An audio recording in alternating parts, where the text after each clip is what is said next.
Welcome, everyone. My heart is just really warm at all the people that came out.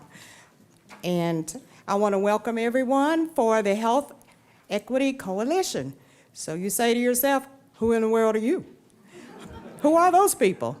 So what I want to do is read our mission statement, because I think that kind of tells you all the work that we did to figure out who we are ourselves.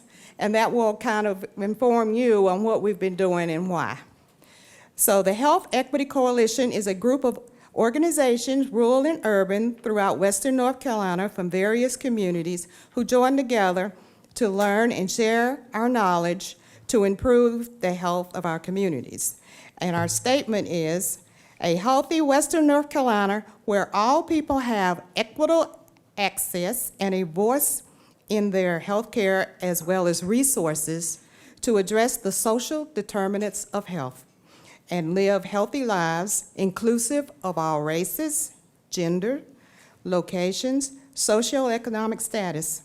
The Health Equity Coalition collaborates with partners across Western North Carolina to ensure vital health services to all our communities, rural and urban, as it addresses the social determinants of health to advance for transformative philanthropic investment. Doesn't that sound great? That took a minute to get all of us to agree. But we do consensus, and one of the things that I always say is how wonderful it was to meet Susan. Yeah, I'm out here again. And from the rural and urban, coming together as a group of people who would have never known each other before. You know, because we think in Western North Carolina and probably in the nation that can't be done, but we have showed that yes, it can. So if everybody looks at their desk, they see a little piece of a puzzle, right? And you're wondering, what in the world's that for? So everyone in this room has a piece of the puzzle that when put together will make a healthy and beautiful area for everyone, and we can model this for the nation. This is what it will look like. This is Western North Carolina, right? So I thought I would give you something that you can hold on to in your heart as people in Western North Carolina, as we grow and learn together. That will help us when we have that feeling that something can't be done. Just keep thinking about that little piece of the puzzle, because everyone has a piece, and if you drop your piece or lose your piece or don't know where to put your piece, what's that puzzle going to look like? Right? So right now I'm going to let Susan come up.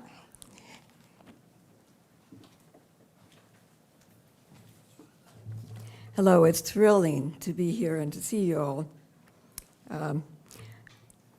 This event came together with outstanding speakers and panelists doing this because they believe in the work and they're willing to share what they've learned. Philanthropy means, and there are probably several definitions, but this first one just fit, the desire to promote the welfare of others. That's what we're about.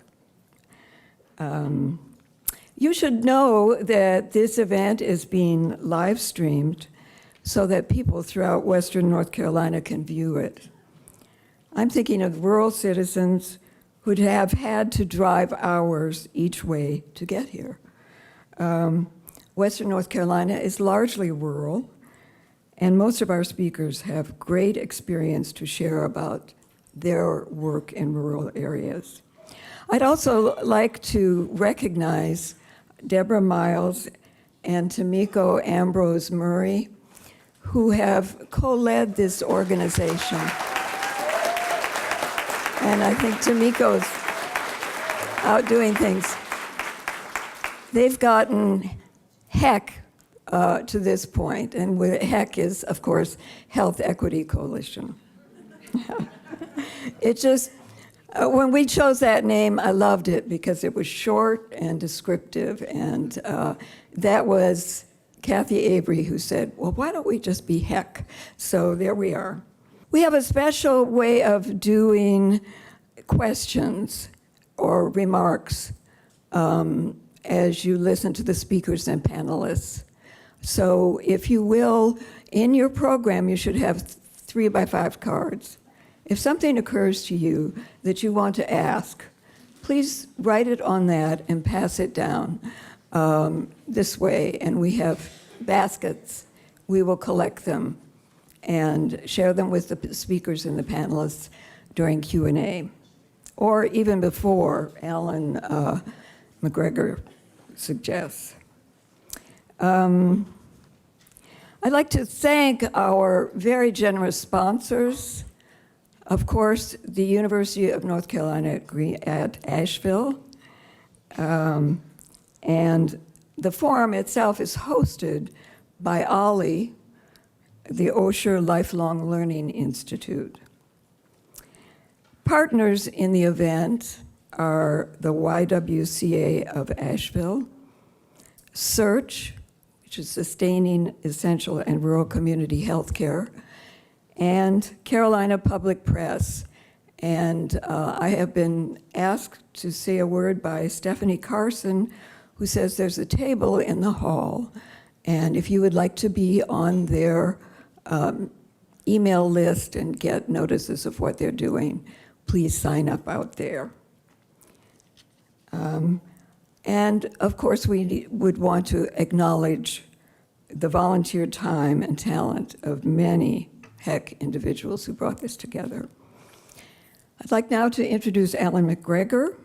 We are fortunate to have Alan speaking for Health Equity Coalition today. As HEC was forming, Alan proposed a forum very much like this and drew on his 35 years of experience with nonprofit organizations to shape the topic and the flow. He's been a leading voice in the American South for connecting philanthropy to community-based organizations and rural communities. He was co-founder of the Southern Rural Development Initiative, where he served as executive director. He retired in 2018 as the vice president for the U.S. Endowment for Forestry and Communities. Alan?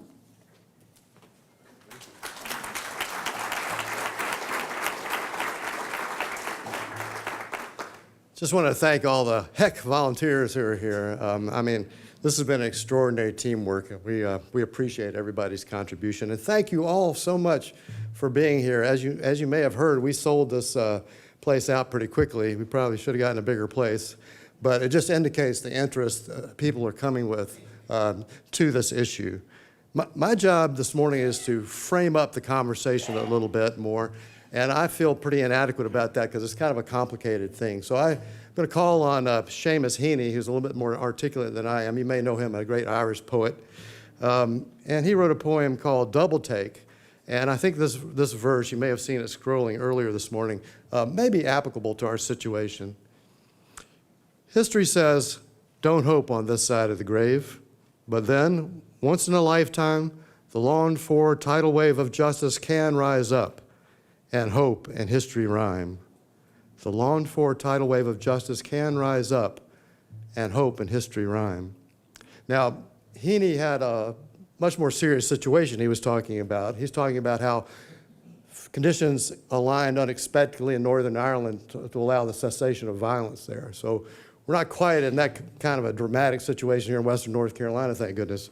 But I do think that we're reaching a period of time where we might begin to start weaving history and hope together a little bit more. So that's really what we want to talk about today. So in the context of Western North Carolina, what is hope? And in the context of today, hope is all the things all of you are doing through nonprofits, community organizations, health organizations, government, business, all working to redefine and grow our communities to be prosperous, healthy, and equitable. We already have those efforts moving forward, and we're showing high aspirations already. We do have hope here in the region that we can call on. So what is history in this moment? I'd say history in this time might be shaped by the fact that we have new resources in the region, and those resources are substantial. Some of that's Dogwood Health Trust. honestly, a big part of that's Dogwood Health Trust. $1.5 billion is going to make a difference. It changes things. It allows us to aspire differently. So we need to think about this. We may need to define this period of history as unexpected resources to build healthy communities. But it would be a mistake to see that new and unexpected condition to be all Dogwood Health Trust. There are other resources, other funding sources, new organizations, new ideas about how to work. Local governments are evolving here. There are many new creative businesses, and people are organizing. So just to show the diversity of resources, will those of you who are working philanthropy stand up? How many of you work for a foundation or grant-making organization in philanthropy? So it's not just Dogwood Trust. Look around the room here. We've got great philanthropy. Now, all of you who are givers and give your own money, stand up, and let's see how many philanthropists we have in the room. All right. So we got a lot of giving, a lot of philanthropy going on in the region, obviously. So I hope that makes the point. So it is in part Dogwood Trust, but it's not totally Dogwood Trust. As large and important as they are, the Dogwood Health Trust can't write our history. The people in our communities will write our history still. And the leaders of Dogwood Trust have a sobering responsibility to determine what the purposes of the foundation will be and what the programs will be. That's an awesome responsibility, awesome in the old meaning of that term. And we support them in that task and realize what a difficult task that is before them, because it sounds like $1.5 billion is amazing, but it's still just part of what we need in order to move forward. But that's why we're here today. We're not here to tell Dogwood Trust what to do. They are here, they are listening, they are part of the conversation, but we need to focus on other matters. In fact, our job is to take ownership of our own future. We're here to talk about how to bring our communities to new opportunity. Because if we don't do that, if we don't consciously prepare our communities for what's ahead, this opportunity will not meet its transformational potential. Our communities will determine the future in part by how they respond to new opportunities on the table. And that's what we're talking about this morning. And the way we're going to talk about that is that we're going to be listening to a couple of visionary women who have experienced, an amazing experience in changing communities, partly through the use of philanthropic assets and philanthropic institutions. And then we're going to have panelists respond to those talks in order to bring that home to Western North Carolina, to talk about philanthropy and the potential for philanthropy to make change in the context of Western North Carolina. And we're going to talk about how to use philanthropic assets to be leveraged by communities for health, prosperity, and justice. I want to suggest that as we listen to these, we think about 5 things to set some context. One is aspiration. In a time of increased opportunity, do we need to define aspiration differently? Can we be bolder in our hope? Are there things we can hope for and plan for that we haven't before? Can we raise our community's aspirations just to feel like more things can happen? Vision. If we begin to see a different future, if we see the possibility of change, how do we vision that out? What are we going to change? What things will change and how do we get there? So we need vision. Leadership, this is one we all know. Someone has to carry vision to action. We need leadership. We need leadership that's diverse, inclusive, authentic, and hardworking. Got to build leadership. And capacity, this is a big one for us. Some of our areas just aren't ready, just in the capacity we have, particularly in our rural areas, to do the work ahead. So we need to think about how we increase our capacities to make change. We need institutions, structures to move us forward, nonprofits, community-based organizations, businesses, government, all kinds of organizations pushing towards the same goals. We need to take inventory of our capacity and what we have and then decide what we need to build in addition. And leverage. Once we know what we've got that inventory of our assets, then we need to think about how to leverage those most effectively to bring new resources, both from philanthropy, but also from our communities themselves, bringing their own resources forward. So again, it's aspirations, vision, leadership, capacity, and leverage. Those are things to be looking for in this conversation. Remember, our work now is to, in whatever way we can, to make hope and history rhyme a bit. Once in a lifetime, that longed-for tidal wave of justice can rise up. We must meet unexpected opportunities with all we can bring to it. So let's go forward, let's be excited, and let's work and work and work to make great things happen in this region.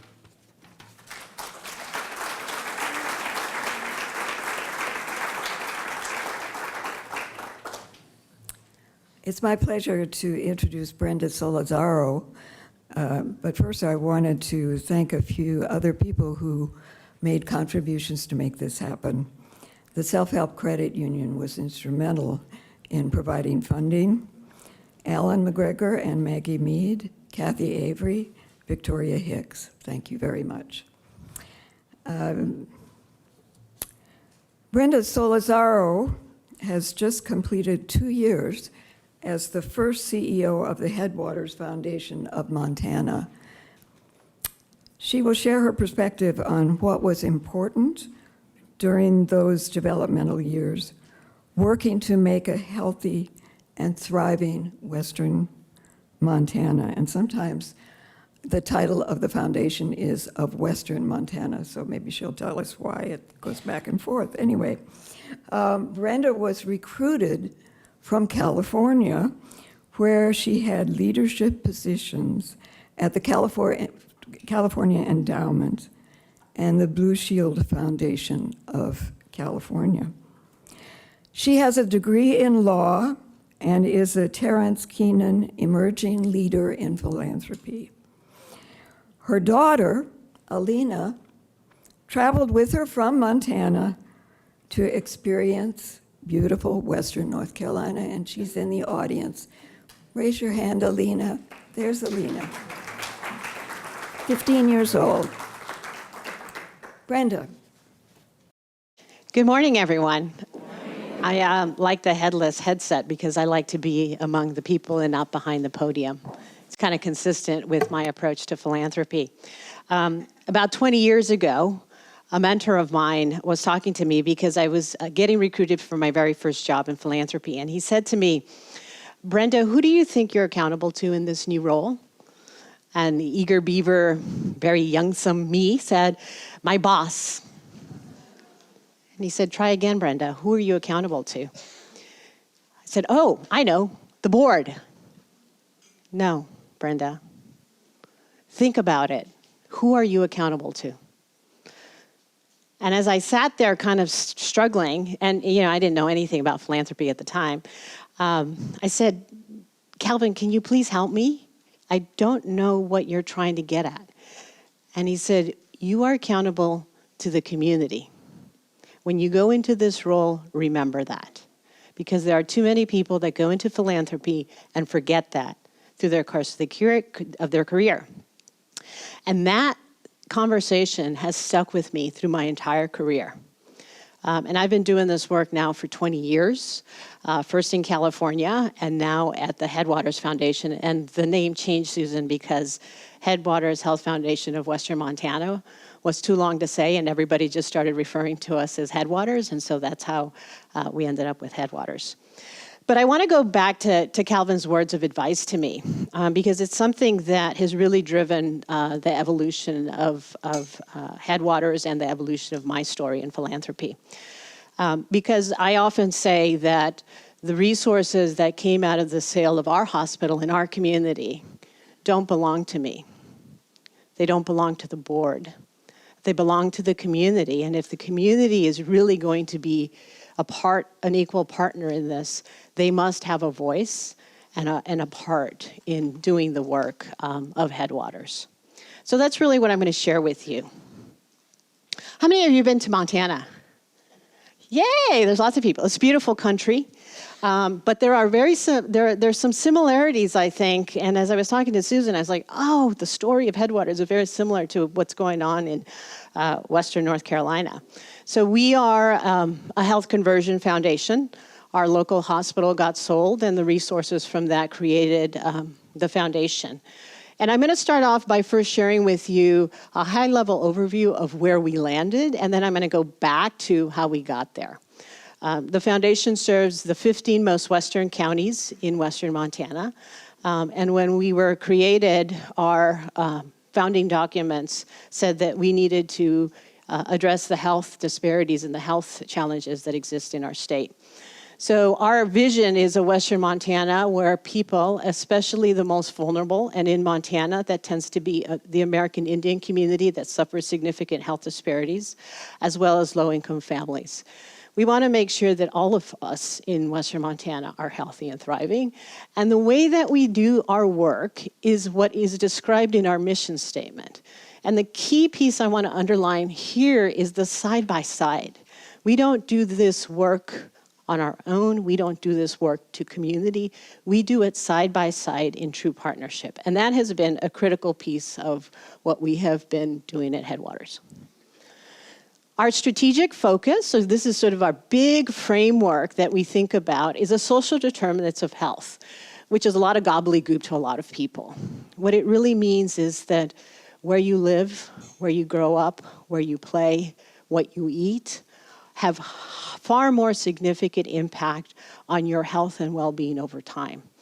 A lot more, 80% is what studies say, compared to 10% that comes from your genetics and 10% that comes from your access to healthcare.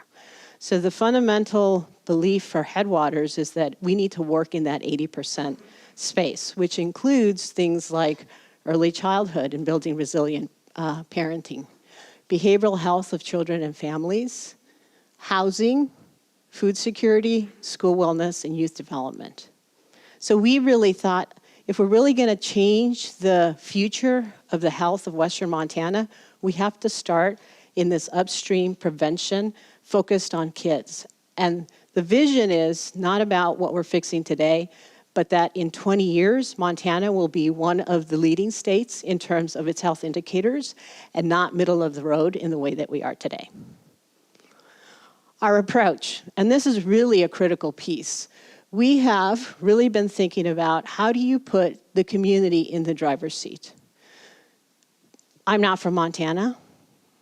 I'm not a healthcare person. I haven't been working in the community. I don't have the answers. But people who are on the ground doing this work and have been doing it for a long time have a lot of experience and a lot of knowledge, and they can help me. And I hired people who had no experience in philanthropy because I wanted to change the way philanthropy is done in this country. I want to flip it on its head and bend the power dynamic to the extent I can, and that required me to really think differently about the role of community and the role of my staff. Wanted to leverage, heard earlier today that that's part of what you all are trying to do here in North Carolina, leverage the community strengths that were already there. Way before Headwaters was created, there were lots of different nonprofit organizations, lots of individuals in the community that were doing this important work. And our goal was to come in and build off of that existing strength that already was there in the community. We wanted to spur collaboration. And that meant not only spur it within the community, but also spur it within all of the funders that are playing in North Carolina, or in Western Montana. We wanted to make sure that we weren't this kind of fringe group over here or this novel group over there. We wanted to be part of the community. We also wanted to learn. Learn is a real important concept in philanthropy because it's one of the few industries where you have resources to take risks and make mistakes and learn from them. Nobody else can. Government can, elected officials can't, business can't. Philanthropy has that luxury, and it's that possibility that you can take resources and try things is really exciting. But if you do it and you don't learn from your mistakes, that's when you run into challenges and problems. So we want to make sure that we're a learning institution, and not only learning as a board and staff, but learning with community, sharing what we're learning from the work that we're doing. And then this notion of breaking the power dynamic, and I'm going to tell you a little bit more about that in a couple of slides. I have the circle of trust because that has been a fundamental piece of how we've been doing the work. It is a circle of trust because if it gets broken at any point, then the work falls apart. And it starts with, for our foundation, the board ceding power to community in the way that we did our work. It then required the board to also cede power to myself and my team to operationalize the framework that they developed. And then I have to trust my staff to be able to do the work because otherwise I'm breaking the circle. And then my staff, as they're working with organizations and individuals in the community have to trust them. And the community has to trust my staff. And so we're back, right? Full circle. It's a really critical concept. This is the timeline of Headwaters Foundation. And I'm sharing it because it took a long time. And as you all are thinking about the work that's going to be happening, think about it in long-term times. You're not going to figure it out today. It's not going to take a year or two. It's going to take a while. So our hospital got sold in 2015. We then spent a lot of time talking about all kinds of issues. Then there was a series of formation articles that were crafted in 2016. I joined the foundation in 2017, and we really didn't launch our strategy and our grant making until the end of 2018. But we had a real contentious start. There were lots of people involved initially in the decision about selling or not selling the hospital. Community Hospital, Community Medical Center, which was the hospital that was sold, had been in Missoula for over 75 years, had been built by the community, had been supported by the community, and there was a good segment of the community that did not want the hospital to be sold. So that was the first initial fight. After that, the decision was made, and it was a split decision by the board. The community was divided and not happy. Then there was the second fight. I call it the second fight. The second fight was, where does this money go? And lots of people lined up because lots of people thought that it should be their money. The first example of that was the Missoula Community Foundation. It was a foundation that had existed, and it felt like it was ready, set up to do this work, and they should get the resources. There was a recently newly created healthcare conversion foundation, the Montana Healthcare Foundation, that had come into creation, and everybody said, well, they're already doing the work. Let's just give the money to them.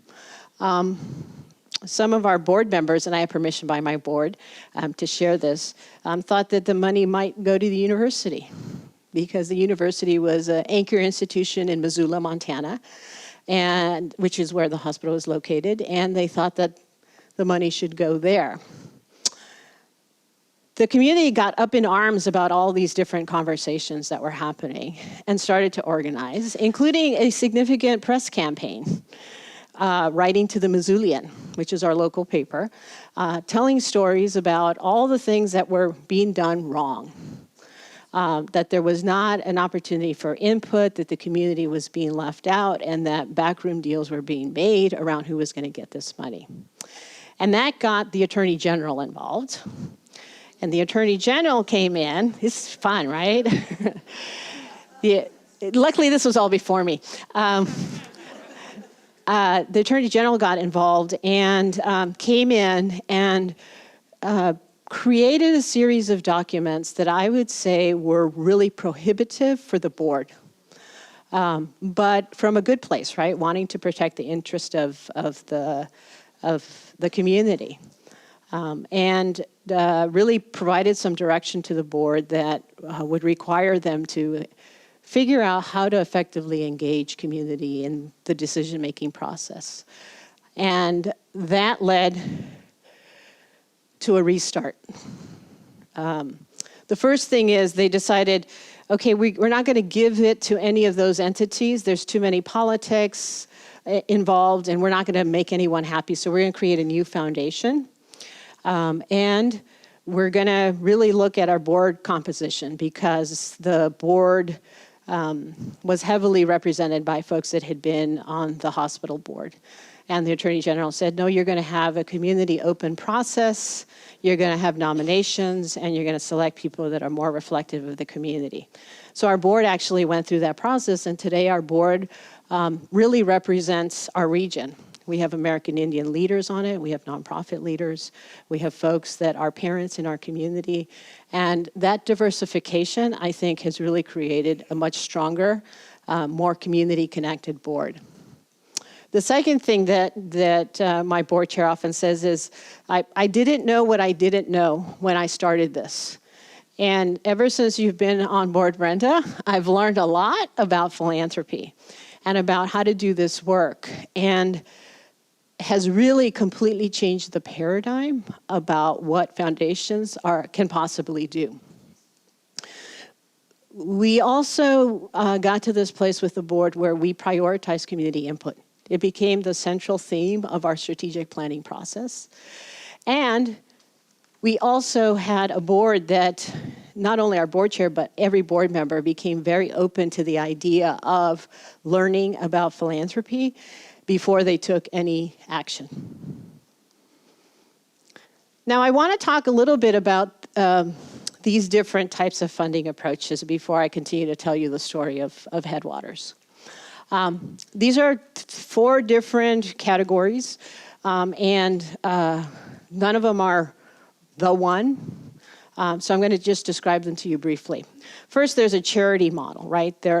In Montana, there are a lot of kids that end up having head injuries because there are no seat belt or car seat laws in the way that you would imagine that they need to be. So we could, as a foundation, do charitable contributions and buy everybody a car seat. At the end of the day, that wouldn't necessarily change anything in terms of systems change, but it would be an important thing to do, right? So that's the charity model. Responsive is you come up with an idea of what you want to do as a foundation. You put out all of the different criteria and priorities that you want to see. You put an RFP out and community groups apply, and then the foundation sits in its back office and figures out who they want to fund, however they do that. And they pick winners, right, of who's going to do the work. Partially strategic is the notion of, okay, we have at least a high-level paradigm of this is what we want to do. We're going to set some parameters, but we're going to be open to what comes in. So less kind of tied down than maybe responsive. And then strategic is we have an idea, we know what we're going to do, we're going to drive it all the way through. And I want to share these because I think that they're all good models. And one of the things that our board has learned is that they started in the charity model, and they've moved over to somewhere between partially strategic and strategic in terms of how do you really deploy philanthropic resources to have its greatest impact. Then I also want to share this slide because this has been really instrumental for the board to understand. We are not grant makers, is what I tell them all the time. We are change makers. And if we're going to be change making, we can't just make grants. We have to think about the role and the resources of the foundation in different ways. And all these different tools that you see around the toolbox are important ones for foundations to consider if they're actually going to be working in community to affect positive change. How do you be part of and support community organizing? The role that foundations can have in terms of being a neutral convener and bringing people together. Sharing knowledge. Foundations have the opportunity to navel gaze, is what I describe it as. So how do we take that responsibility of all the information we're collecting and sharing it out with our partners? Thinking about the policy space and realizing that real change isn't going to happen unless we tackle some of the systemic challenges that exist in our state, and having to play in the policy space, both through the funding that we do, but also the independent, nonpartisan bully pulpit that the foundation can bring to bear on particular issues. Capacity building. Nonprofits in this country have been starved, in Montana even more so. They do not have the resources that they have needed. People don't get paid enough. They don't have the right kind of training. They don't have the right kind of connection to things that they need. And so the idea of building capacity is a really important one. So in our work, we're doing all of it. We're touching each one of these. I want to spend a little bit of time talking to you about traditional philanthropy. I've been doing this work for 20 years. And I've gotten really frustrated with philanthropy, and at one point was almost ready to leave. I didn't think that I could do the kind of change that I wanted to do by working the way that philanthropy works. And what I mean by that is that philanthropy has gotten into the space of being a gatekeeper of resources. That nonprofits have to jump through hoops and deal with lots of bureaucracy and paperwork in order to access resources. And that the way they make decisions is not transparent. It's confusing, complicated. It can take months, sometimes even years, to get money from foundations. They tend to be non-responsive. They create burdens on nonprofits, and they're very compliance-focused. And I can say that because I did it for 18 years. I was part of this. And one day I realized, wait a minute, there's two requirements that foundations have legally. One, we have to give away 5% every year of our assets. Two, we have to make sure that who we give money to is an eligible organization under the IRS tax code. That is it. All the other things that foundations put in place, whatever it is, are requirements that foundations have put in place because somebody at that foundation thought it was the right thing to do.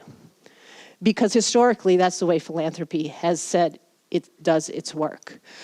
And I wanted to question this. And my board said, Brenda, let's do this together. We're going to change the way that we do philanthropy at Headwaters. And we're going to start by thinking about how do we provide general operating support to those organizations that are already mission aligned and that are doing the important work that are going to address the social determinants of health in Western Montana. How are we going to be transparent and responsive? How are we going to act on the feedback that we ask from our partners? How do we simplify and streamline? And I'm going to tell you a little story about that. And how do we think about ourselves as more than just funders, as real true partners? So this is the process we use to come up with our strategic direction in the grant-making programs that we have. The common theme here is community at the center. It started with what I call 600 cups of coffee that I took in the first 4 months that I was at Headwaters. I don't know if you've been to Montana, but there's rural and then there's rural. Frontier, right. I have to drive 2 hours in between towns, and there's almost nothing in between that, except itty-bitty little towns of like 20 people here and there. So I drove up and down Western Montana and met with anybody and everybody that wanted to meet with me. Hospital CEOs, nonprofit leaders, school superintendents, the sheriff at towns, religious leaders, you name it, I met with them. And 600 may not seem like a lot, but there's only 1 million people in Montana, so it's a representative sample. We also did a community survey. We put it on our website throughout the whole strategic planning process, asking people to weigh in on what they thought we should be doing. We did a lot of research and looked at a lot of different data that existed, but there was one data source, and I don't know if this exists in North Carolina, but it did in Western Montana. County health departments are required to do community health assessments, which are, they're here, so you can use them. They are input by community members on what are the health issues that they see in their community. So community voice, again, in the center. We then developed scenarios and options of things that we would do, and we went out and we had community forums kind of similar to this. We had people sitting around tables. We gave them a card and we said, write down your best idea that you want to see funded. Like, no requirements, no parameters, just your best idea. And we then had a process that the community used to rank those ideas, and that ultimately ended up being the focus that we brought to our board. So the board was at the end, and this is an example of the board ceding power to the community, where the community really had a significant say in our strategic plan. These are our 4 program areas. So we make grants in each of these different buckets. Our sponsorships are the supporting organizations and their fundraising events. And they have to be organizations that align with our mission. It's about 2% of our overall giving every year, and our giving is $5 million a year. We have our policy and influence, knowing that we need to put some resources. As I said, if we're going to affect change, we have to support those kinds of programs. It's about 13%. Go grants that I'm going to describe in a second, because I think this is what's most exciting from a rural perspective. And then our strategic initiatives, which are more strategic focus, but we're still giving communities an opportunity to design that. So I'm just going to spend a few minutes talking about our strategic initiative. We launched our very first one. It's an early childhood initiative. And we said to the communities, this is what came out of those community meetings. They said, focus on early childhood. That's the #1 thing. So we launched a 0 to 5 initiative. And then we said, we're going to fund communities to come together and identify something that they want to work on in the early childhood space. And gave them parameters of what we thought it would require for an organization to be a lead, we call them an anchor organization, in doing this work. And then we had a community meeting, we presented this, and then we said, who do you all think should be the person or the entity in your community that should lead this work? And people nominated organizations, and then we asked them to pull out their cell phone, and the community voted. And that's who we picked and funded to do the work. That usually takes foundations months, if not years. It took us an afternoon, and it came from the people. This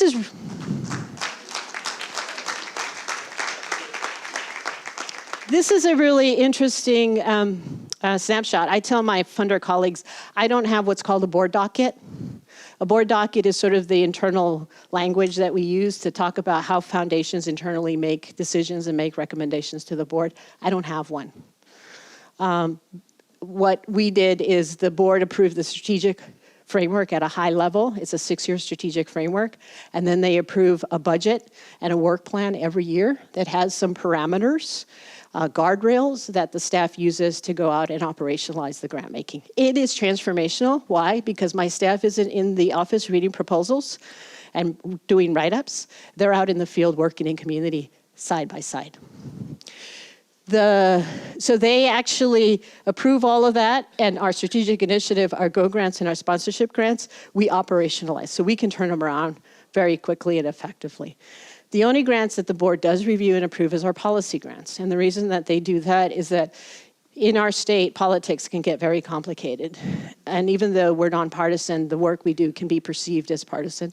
And so we want to make sure that whatever we fund in this space, the board is comfortable and supportive of doing the work. This is the one that I'm most excited, and I get a lot of when I present at conferences. It's our GO grants. GO stands for General Operating Support. They are a pilot right now. We've been doing them less than a year. We've done over 100 of them. And they are grants that are available to any of the communities that are outside of our urban areas. So we have 4 major towns, they're not even cities, they're towns, in western Montana, and then we have a lot of rural communities. And we said, if we are going to really be able to spread out the resources and not just give the money to Missoula and not just give the money to Helena, we've got to figure out a way to reach those smaller communities that maybe don't have the competency, the capacity, the resources to compete for a grant. So let's do it this way. So how many of you apply for a credit card in your life? Right, what is that? How does that work? You go to a department store, you enter your social security number, you enter how much money you make, maybe some other kind of demographic information, and within what, a minute? You find out if you've got $20,000 to spend. Maybe. Well, I said to my team, what if we did grant making that way? So we did. This is how our Go grants work. We have our system that's working for us, just like the system that works for approving your credit application. It allows an organization to spend, right now it's taking between 15 and 20 minutes, and that includes creating a profile. So in the future, it's probably only going to take 5 minutes to apply. It's a drop-down menu, so it's very quick. The system is linked up to check against what is our requirement, that they're legal organizations. It checks the IRS database. The system checks with a word algorithm the mission statement so that there's mission alignment. The system checks the zip code to make sure that they're in western Montana, and then the only other requirement we have is that they've been operating for 3 years. And we can look at that by looking at their 990s. Done.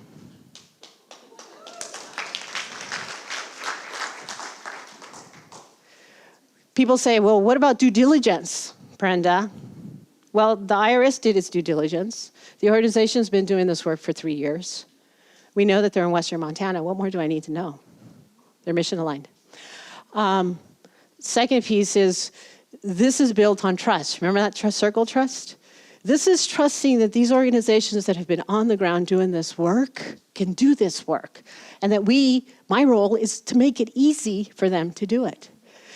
And we can go out and build relationships. So this summer, my staff is going out and visiting all of our Go grantees, and we are hearing amazing stories about what small rural communities can do. These are $5,000 grants. What they're doing with $5,000 grants. Transformational. And I can't wait to collect these stories and be able to tell them out, because the other thing my philanthropy colleagues tell me is, what about impact, Brenda? I promise you that if you invite me back in a year, I'll tell you the story of impact of the Go Grants. But I think that this is a great model that really is changing the way that philanthropy does its work, and that is, again, putting the community at the center of what we are doing. So here are lessons to date. First, trust matters. Trust is a critical, important thing, and it's not easy. It takes time. It takes relationship building. It can get broken, and the focus is on repairing that. And we have had to do all of these things through the course of the Headwaters story. Value community. This is all about the community. The community knows itself, knows its answers to the problems that they face. And if you really focus there and build upon that, you can actually get to impact. Take your time. We've been at this since 2015 at Headwaters. It's 2019. We're just beginning to scratch the surface. It's probably going to take a long time for you. Money is secondary. Money doesn't fix problems. People fix problems. So trust, relationship building, that's really where you need to focus the work. Learning is key. You will make mistakes. We've made tons of them already. We've had to kind of change course on different things. But the important piece is that we have acknowledged that we're going to make mistakes and we're going to learn from them and do better. Transparency. To really be transparent in the way that we're making decisions. So the fact that communities can vote publicly in a transparent way, scary as hell, I'll tell you, but it can work. And being clear that this is how our money's going, this is how we're doing our work. That really is, in essence, I think, if you can get transparency and trust and relationship and put community at the middle, you can get to transformational change. It's what we're seeing in Western Montana and what I hope you all get to see here in Western North Carolina. Thank you.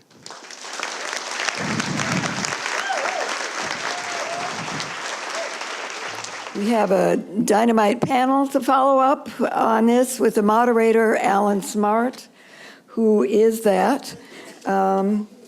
He brings a broad perspective to the task, having served as Vice President and Director of the Healthcare Division of the Kate B. Reynolds Charitable Trust, and Vice President of the Rapides Foundation, a healthcare conversion foundation in Louisiana.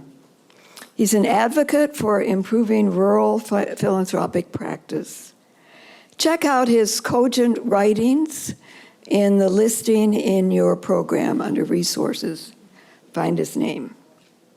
And when I asked Alan to recommend a panelist, he immediately suggested Tom Keith, who's been president of the Sisters of Charity Foundation in South Carolina for 23 years. Under his leadership, the foundation has grown to be a major philanthropic force in South Carolina.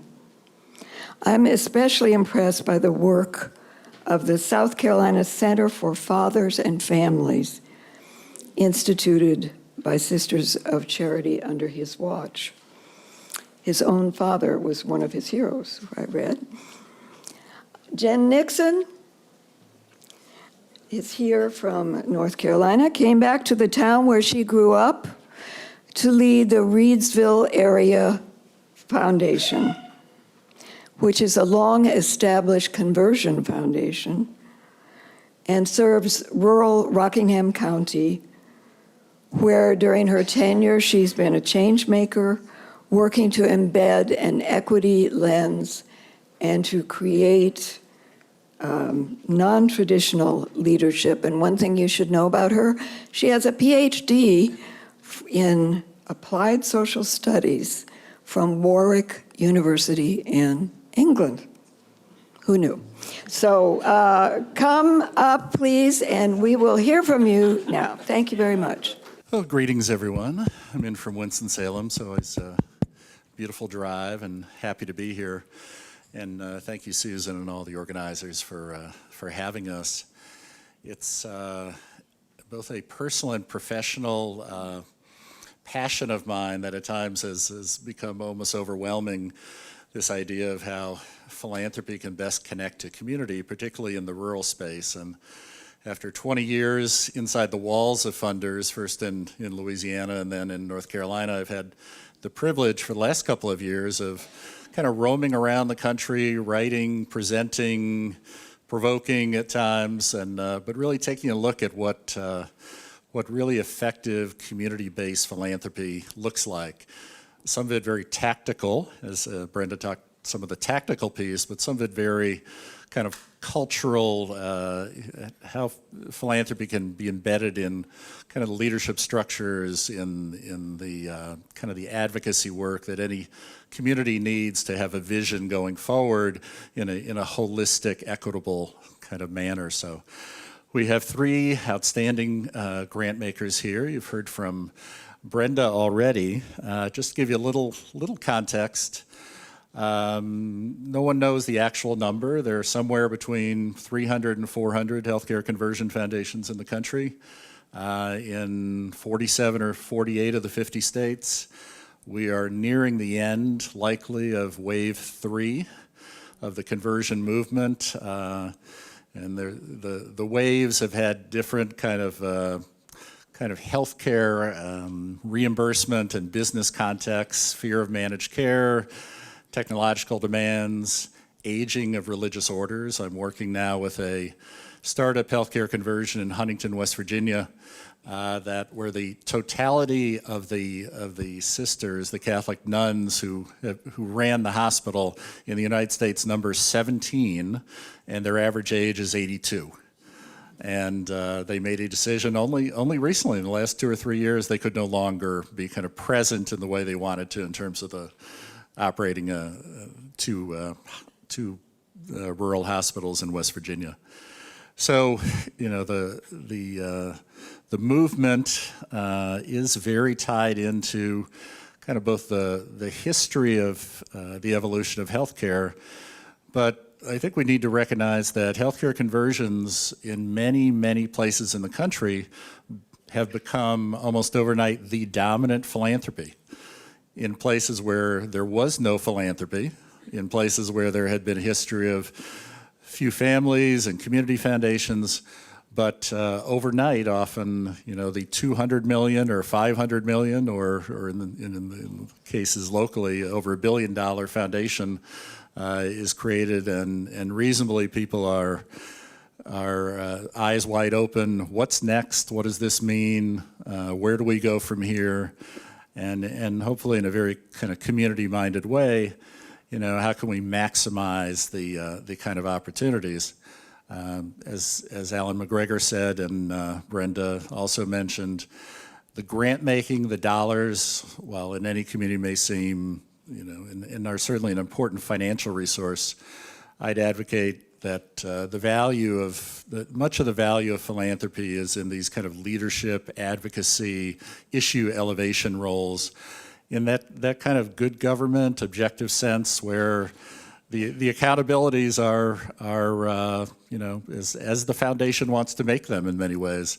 They're not government, and they're not mandates that are legal, but they're mandates that certainly should be embedded in community and how the community sees itself going forward.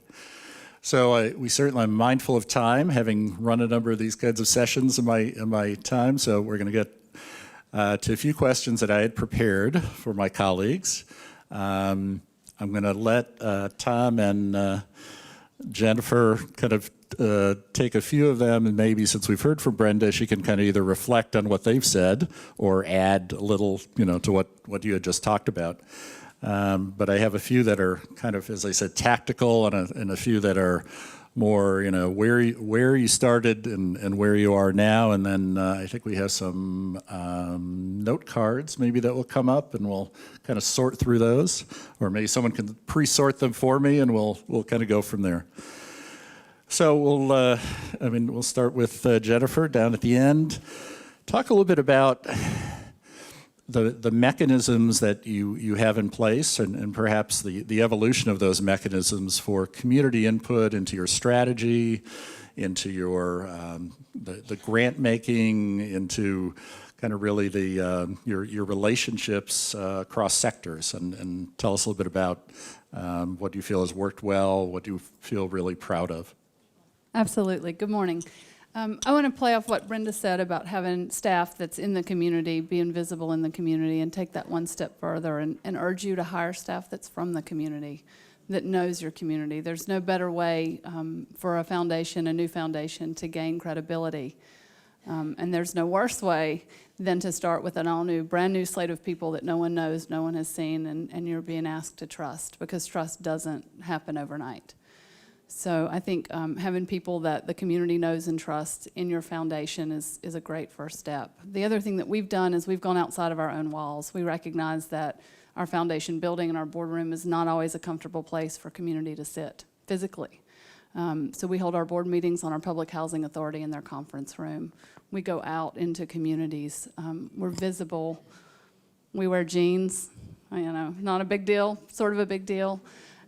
We talk with people, we know people. We try very hard to minimize the us and them, the doing for. We hire staff who live in communities, who experience the issues that we feel like are important to us. One of the things we say internally a lot is the closer you are to the pain, the closer you are to the solution. And so we try to build that. We try to build the capacity for individual community members to be in our offices, in our space, and for us to be in their space. And we really do see ourselves as the community. We're not there for the community. We are the community. And that goes for board, for staff, for partners. And I really was struck by this circle of trust, and it's a little bit off topic, but I do want to say this. Fantastic graphic. I'd also urge you to think about the communities that you work with. They have their own circle of trust, and you are not at the center of it. And it's your job to maintain that trust as well. You're one part of their work, and that, I think, decentering philanthropy, and that's very hard to do when you're looking, at $1.5 billion, but decentering the role of philanthropy in social change. It's one necessary and catalyst part of change, but it really is outside you're a link in someone else's chain. And so I think kind of taking that lens and seeing yourself in that role is key to starting that process. Well, I think I have a little bit of an advantage of being there from the beginning in 1995, 96, and then being able to track back 23 years to take a look now. And I also want to say that I think it's difficult for communities, in our case in South Carolina. Our community is the state. Our community is 46 counties. Our community is urban and rural. Our community is 4 million people. So that's a little daunting when you start to think about that task, but I think these two ladies are right. Oftentimes, philanthropy can sort of be overly proud of itself, and that they feel like they have all the answers and, everybody else needs to listen. But the reality is that we're in the business to change lives for the better, and grant making is a tool that we use in order to do that. And so in South Carolina, there's a lot of difference between urban and rural. If you go to Charleston, you're going to have one experience, and if you go to Allendale, you're going to have another experience. So I think you have to be mindful of what your communities look like, and the voices of your communities are important.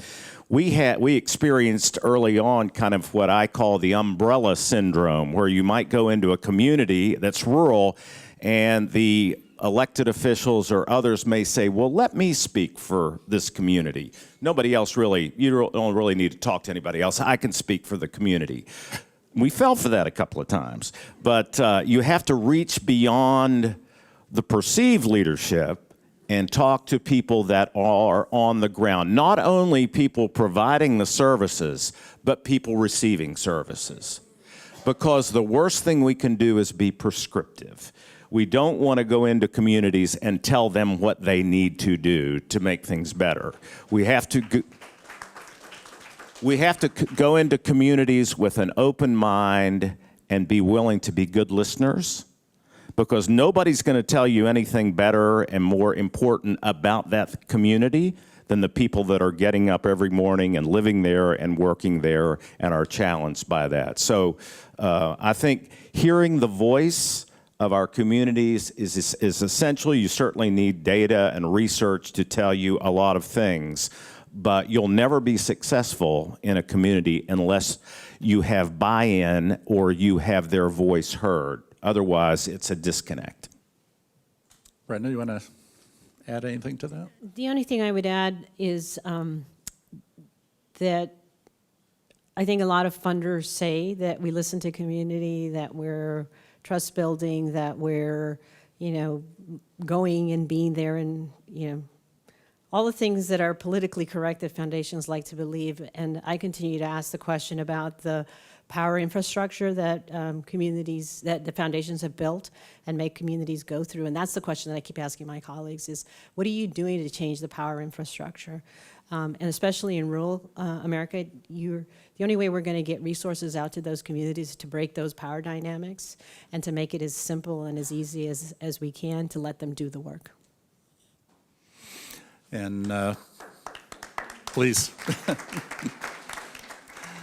And part of that power dynamic is around language, and one of the questions on the note cards talks about social determinants of health, and that being all the buzz, but not something that's particularly meaningful to many people. And in fact, I've been in this business for 25 years, and I don't know if it's particularly meaningful to me as a definitional term.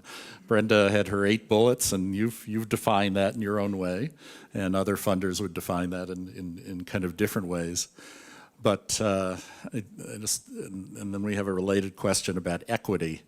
So, Jennifer, kind of take us on the path of how you all think about kind of equity and both on the board level and the staff level, and how maybe that's changed over time. There's probably not a funder in the country right now who isn't talking about health equity and various dimensions of equity, often without, in my mind, particular meaning, more branding. But how have you all actualized kind of your consideration, the lens around equity? Thanks. We started by being led by our community, and it was specifically our early childhood sector. They were concerned with educational equity and specifically with racial equity. And so we learned from them, we funded some of their work, and instead of starting with board development and staff development around racial equity, we funded them to do the work, and then we joined in. We went to their sessions, we sat alongside of them, we learned alongside of them. That was, I think, incredibly important because we got to hear the community feedback as it was happening, and it was not always comfortable. I would say, and I know your demographics look different, I would say that when you find those pressure points in your community where inequity happens, that you are in a position to name those, and that's really powerful. There is something we refer to as the disease of terminal civility, where we're also very polite that we don't say what's sitting in front of us, but we know it, and people are being harmed by it. And so wherever that pressure point is, if it's gender, if it's ethnicity, if it's poverty, if it's an intersection of those, foundations and nonprofits are in a really powerful position to say, I see this, and I'm going to step into this, and I'm going to lean into this, and I'm going to listen. And one of the questions we ask people, instead of saying which of the social determinants of health matters to you, we say what keeps you up at night. And you'll be surprised how that maps on pretty clearly. But people know that. They know what gnaws at them in the dark of night. They know what their worries are for their children. They know what their worries are for themselves. So that's one of the ways that we operationalize equity. Okay, thanks, Tom. Well, it was really important to the nuns, the Sisters of Charity, when we began to what they call level the playing field, meaning that the funder or the foundation is not in the ivory tower and looking down on the flock. It's more, we're on the same level, and we're viewed as partners in our work with nonprofit, faith-based organizations, government, and whatever. I think with our expansion beyond health to look at our communities through poverty, both the consequences and causes of poverty, it requires you to take a real broad look at your communities as a whole. And I think we've worked really hard to to reach beyond what we were in 1995, and that was a hospital conversion foundation made up of hospital board members. And if you look at us 20 years later, we are a diverse board that is made up of diversity in race and ethnicity and gender, but most importantly, diversity of thinking. That we have people on our board that bring these perspectives to the table that are critical to decision making. We have a grantee and nonprofit organizations that serve on our board to provide the perspective of what's happening in the community, not as a conflict of interest, but as a perspective of how they view things, and in speaking on behalf of other nonprofits across the state of South Carolina. One of our major initiatives in the last 6 months is we've created a diversity, equity, and inclusion initiative as a funder. And we're trying hard. We started with our staff and then our board and out into our communities. We're holding a series of events in our communities and with our grantees and others to talk about the importance and the realization that inequality exists in South Carolina, and what can we all do together to improve that situation. For us, it's not about labeling our work as equity. It's doing the work in an equitable way.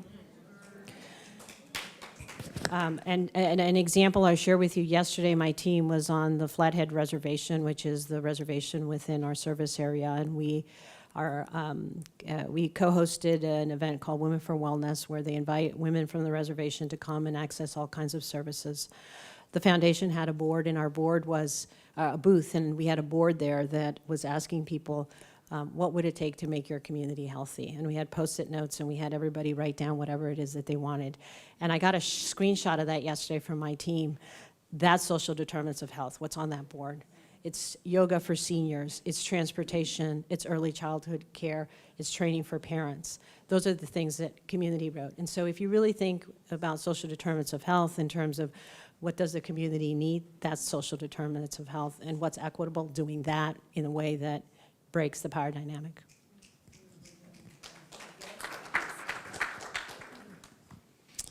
Let's talk a little bit about something Brenda surfaced about risk.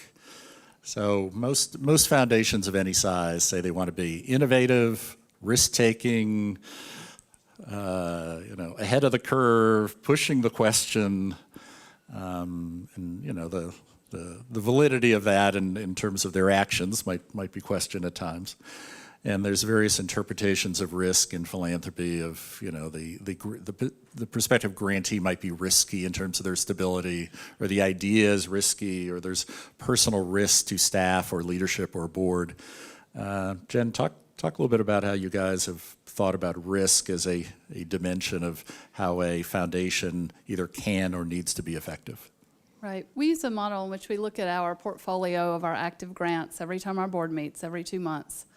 And just like our finance committee looks at our investment portfolio, and we have risky investments and stable investments and a range of those, we try to maintain a similar range in our grant portfolio. So we knowingly go into grants knowing that they're going to be risky and they may fail, but we also hope that those are the ones that will have the bigger payoff. And so we just use that portfolio model. We also remind ourselves that we want to fail, that if we're not failing, if we don't have grants that fail, we're not doing our job, we're not taking enough risk. And we lash ourselves to the mast of that, because it does hurt when grants fail and you've invested money. And it does keep you up. You do think, gosh, we're a smaller foundation. That was $25,000 that could have gone somewhere else. But you have to be prepared for that, because some of those will pay off. So really, I don't know that we have exactly the right mix. I think we say we want to take risks, and we get to the edge and we step back a little bit when the gravel starts to fall over. But we're getting closer all the time. If we're going to be in the change business, we got to be in the risk business for sure. And if you look at what we do in South Carolina, for example, many of the organizations that are serving rural parts of the state are very grassroots. They are small, limited staff, mostly volunteer-driven, great people, great hearts for the mission, limited capacity to do that work in a way that maybe is possible. And so we've committed a lot to helping those organizations improve on the ground in their communities so they can make life better for those people living in those communities. Risk is part of everything we do in our grant making every day. Some things are going to pay off big. Some of the long-term systemic grants that we've worked on. But equally important are those smaller grants working in those rural communities when there are not a lot of opportunities or alternatives beyond what philanthropy is able to offer. So we haven't been doing this work long enough to know whether or not we're taking enough risk yet. Probably in another year or so, we'll have a better sense. We have risk, sounds very similar to what you have. And we are really trying to push the envelope. But one of the things that I've been telling my board is, investment people, when they're investing in a new technology, they give people a lot of money and things fail, and then they double down on their investment and things fail, and then they double down. How many times do you think Steve Jobs had to do this before he got the Apple stuff going, right? Why don't we do that in philanthropy? And so what we've created is something that we call a contingency fund. And the idea is that something's falling apart. We have money in our budget that we can go and say, this is falling apart, but we still believe in what they're trying to do. So now we're going to add money to this to make it go over and not fail. We had a follow-up from the audience, so whoever wants to volunteer to tell us about a risk that you've recently faced, or one that played out, or one that perhaps didn't play out, and maybe how you thought about the risk at the time and how you think about it now. We had a situation about 5 years ago where a nonprofit that we funded was struggling in different ways, and one of the ways they wanted to save money was to close 4 rural school-based dental clinics around South Carolina. They were just going to put the locks on them and walk away. And we didn't want that to happen, so we stepped in and took over with some help from another nonprofit, the operation of those clinics for a 24-month period. We helped stabilize the funding situation. We helped strengthen the community investment into those clinics. And now, several years later, they're back up and operating on their own, self-sustaining.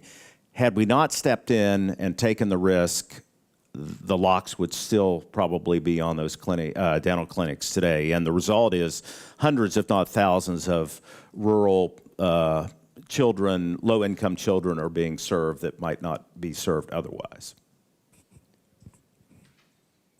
Anyone else? No? No? I shared my whole thing is risky. You're good. You're good. Got a couple questions, and Brenda certainly has had I think was such an explicit kind of programmatic attention to general operating support or consistent support of nonprofits to kind of innovate, and I'll read it straight from the card. In general, foundations tend to give grant money for projects that have specific outcomes rather than operating costs. Can you advise our local foundation on how to change that paradigm, fund operations rather than specific projects? And this is a constant push and pull within every foundation in America, I think. And I have my own perspective, particularly in the rural kind of landscape of the value and the need for funding general operating support. But Jen, you want to take that? Sure, and I do work in that landscape, and I would love to hear yours before we get off the stage. So we do recognize that, and our board, like every other board, has a bias towards wanting to do the new and exciting and sexy thing. Where it is most powerful is when we do engage with the community, we facilitate groups, we pull groups together. It's incredibly powerful when a board member's in the room and we ask community members and nonprofits, what do you need? And they say directly to our board, we need general operating support. It has to be said, and it has to come from the nonprofits. I mean, as staff, we can say it over and over, but it's so powerful. We just recently convened all the art and music teachers in elementary and middle schools and said, look, what would you guys do with a $1,000 mini grant? And they went, we don't want your $1,000 mini grant. We don't. We need more. We need ongoing support. If you care about music and education, we need more than that. And that was incredibly powerful. And it changed our whole paradigm about what we're going to do around that. So one of the things that we do, because we're a small local funder, is we ask our partners, and a lot of times we help with this, I feel like a matchmaker, to bring other funds to the table to leverage so that we can be general operating support and see some innovation happening. And so that works for us. If we can be the general operating support and they can bring in extra money to do the exciting thing, that's great. It doesn't always work, but I do spend probably 40% of my time calling other foundations, spinning, selling, matchmaking, trying to find that spark somewhere for our grantees. Well, I think sometimes if we're not careful, foundations can definitely unintentionally set nonprofits up for failure because of expectations and arbitrary timelines that come into play. We're going to fund this program, and we're going to fund it for 3 years, and then we're going to turn and go in another direction and fund another program for another purpose for 3 years. And if you do that constantly, then you've set up or helped fund programs for a short period of time that are left to their own sustainability over time. And I think that's challenging and difficult and something that we as funders have to be mindful of on an ongoing basis, that when we invest, I mean, just think about it. It's going to be hard for you to carry out a program if you can't keep the lights on, right? You know, you can't operate very well a program if you can't pay the staff or pay the rent or the other basic operational needs of a nonprofit. So I feel like the needle has been moved on that generally in philanthropy from where it was earlier on, where it just seemed like it was all program and no operational, to more of a better balance, not the perfect balance. We're not there yet, but we're seeing some positive change in that direction. 2 points on this. One is, I think it's much easier to do general operating support when you're clear about what it is that you're trying to see in the world happen. And then you just find those organizations that are mission aligned and you give them general operating support. The second point, and I think foundations are notorious for either flavor of the month, you know, whatever is the hot, sexy thing, or chasing the new, you know, exciting kind of thing. If you're just clear, you use your values and your mission and your vision to be clear about what you're trying to see. Go find, there are, I'm sure, organizations in your community that are doing that mission-aligned work. The second is this fallacy between program and operating. I've actually been trying to get my board to think about, there isn't program and operating, there's program, period, because you can't, as you said, run a program without all the other basic things. And that goes for the foundation as well. You know, we've been saying to the board, my program staff, actually everybody except a portion of my time and a portion of my CFO's time, are program costs. They're not operating costs. And I think the longer that philanthropy and nonprofit will continue to operate in that world, we're going to kid ourselves that we can't or shouldn't do general operating support. It's a critical piece. And I can't remember which of our association groups in philanthropy, but one of them has been tracking the amount of, or percentage of general ops. Mm-hmm. We're still far from where we need to be. Right. Movement is in the right direction, but. Yeah. Right. Mm-hmm. Yeah, my perspective is, you know, so much of the rationale for foundations about why they don't do more rural work is, well, there's no one to fund. It becomes this self-fulfilling prophecy. Well, you're not supporting organizations to stabilize or grow, but then there's no one to fund because you didn't support them to stabilize and grow.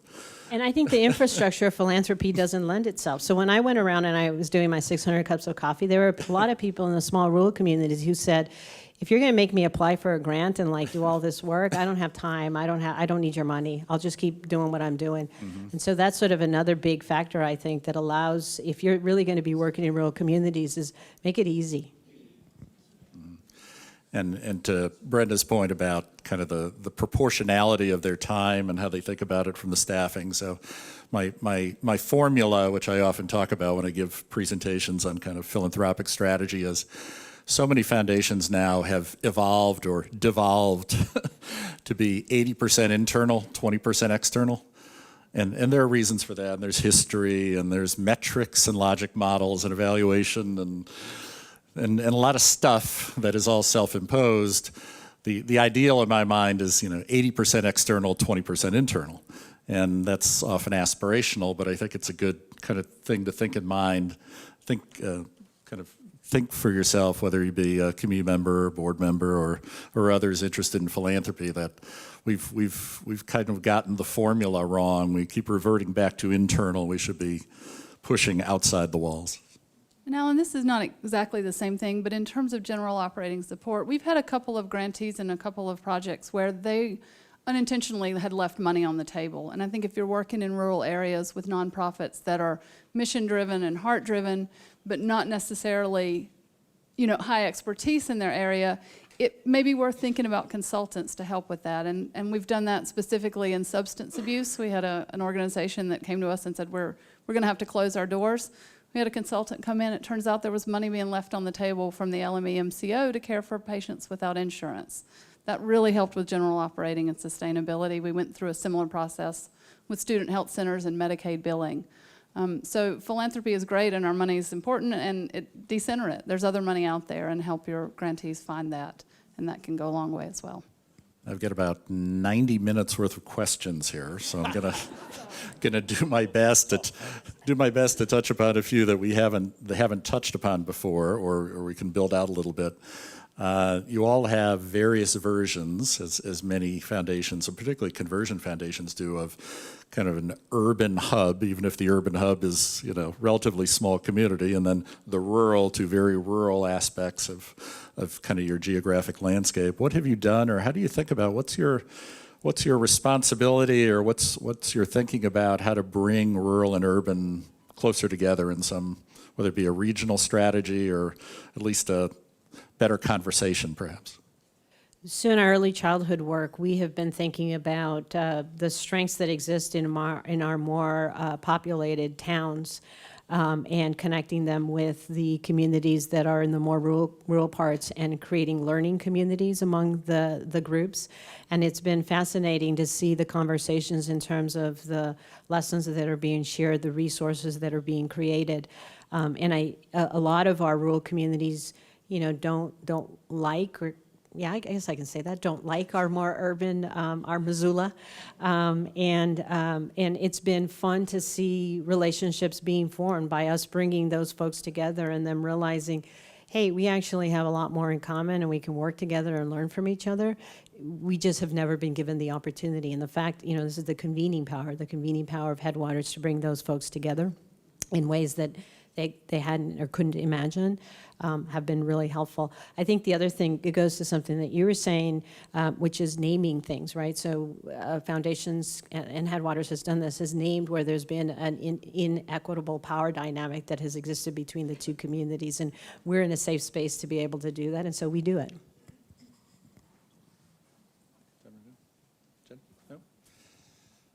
Trying to make sure we don't leave anything on the table that's either so fundamental or we can deal with quickly here. That one, Brenda can deal with that one individually. That's a good one, though.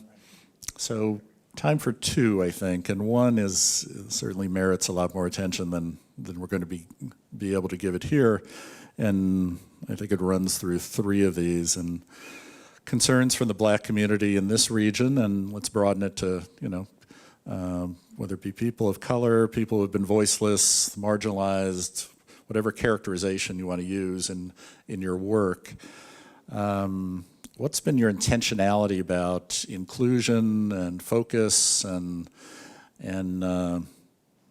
just making sure that the foundation has its eyes on the prize in the right places? I'll jump in here. So Montana is a very unique state. It's 95% white, 4% Native American, and then the rest is a mixture of folks. But the Native population has horrific health disparities. They tend to die 20 years younger than the rest of the population in Montana. So when you hear about 4 or 5 year health disparity that you see in other urban areas, and then you compare it to what's happening in Montana, it's just crazy. So we have, that's why we intentionally have prioritized American Indians in our work. And when we were looking after 6 months of grant making and looking at our data and realizing that less than 2% of what we were funding was actually touching American Indians and funding American Indian-led organizations, we said we have to do something about this. We have now convened an advisory committee of American Indian leaders from our region that represent both the tribe and the urban areas, because we have a lot of different American Indian representation in our region, not just the one reservation that we have. And we are telling them, you need to work with your community and tell us what it is that would make your community healthy. And then our goal is that they will present that and we will fund that. And part of the work that we were doing yesterday was actually the early beginnings of conversations around what folks in the community, women in particular, at the event yesterday are going to be sharing with us. I think the other thing that we're trying to do is American Indians in Western Montana, there's been sort of this desire to erase them, like they don't exist. And that's another area where we're trying to figure out what role do we play in elevating the disparities, the issues, the communities, that they are a critical part of our fabric in our community, and they haven't had voice. And so our role is to figure out a way to give them that voice. Jen, you want to? Yeah, one of the things I'm proudest of that we've done is we have, with some of our partners, co-created what we not excitingly call a racial equity learning community. Wish we'd been more creative. But what happened is that we put some racial equity training on the ground in different parts of our community, and we noticed that after every one of those trainings, some people would be upset and leave, and we'd never hear from them again. A lot of people would take a little bit of it and go on with their lives, but 3 or 4 people would come up at the end, and they would just almost, this set their soul on fire, and they would say, where next? What next? Where are my people? And we realized there was that group out there, and so we created this racial equity learning community for those people to go deeper. We took 2 years just to learn together, and now that community, that circle, is turning into an action community, an advocacy community, and we're starting new racial equity learning circles and communities among educators, which is where we see the greatest need. And so our board was able to support that, willing to support that, and we're visible in the community in that way, and I think that has helped tremendously. We've been gifted with about 3 or 4 extra minutes here, so I can sneak in. I'm going to read, this one is very explicit and I think really important. As I mentioned, often the value of philanthropy is not in the grant-making side, it's in the influencing side. So straight from the card, how is your foundation leveraging its connections to high-level decision makers, parentheses, sphere of influence, to affect policy change in favor of the needs of individuals, families, and communities? Great question. 20 years ago, I would not have thought possible what I now know has been possible in working with low-income fathers in South Carolina. The statistics tell us that single-family households in South Carolina, low income, are more likely to remain in poverty over life. They're going to have poor performance in the classroom. The kids are higher juvenile crime. There are a lot of indicators that make it an important issue. And when we started that 20 years ago as a funder, we were the only one really moving forward in that direction. And you fast forward 20 years, and we have now, we created the South Carolina Center for Fathers and Families, who've served over 100,000 men in the last 20 years. We created, through family court judges and policy work, alternatives to incarceration. So rather than taking a low-income father who has a low-paying job and locking him up for 3 months, and then he gets out and nothing has changed, we provide an alternative to incarceration where that father goes to a fatherhood program and gets job training, completes his GED, becomes receives parenting skills. And at the end of the day, last year, for example, the Center for Fathers Alternative to Incarceration program saved the South Carolina taxpayer $9.4 million in costs in deferring men who are not criminals, just can't pay their child support, to alternative programs. So that's policy work, I believe.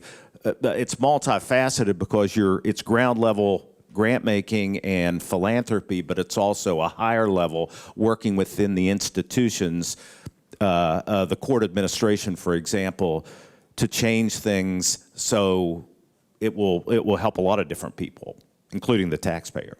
Thanks, Tom. 3 quick examples.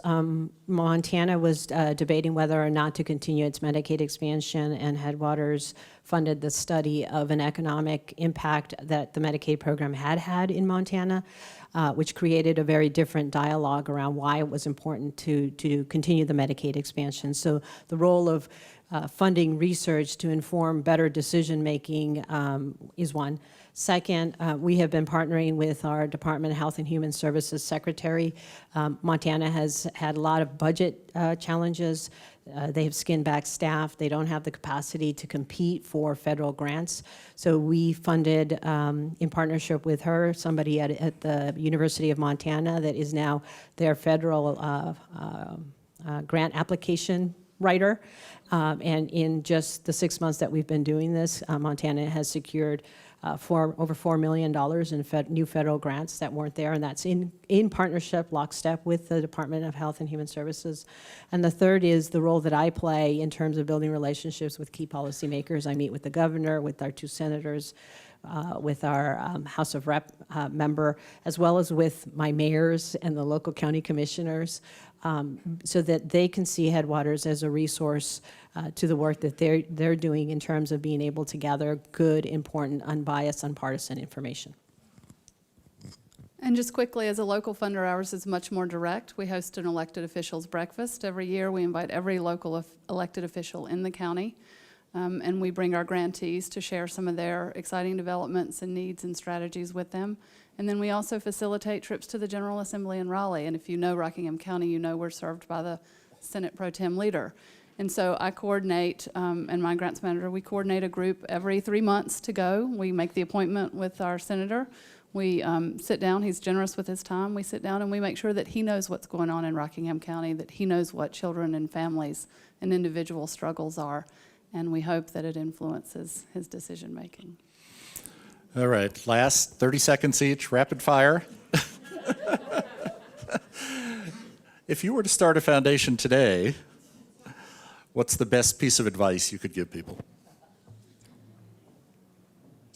Be open-minded. Be willing to listen.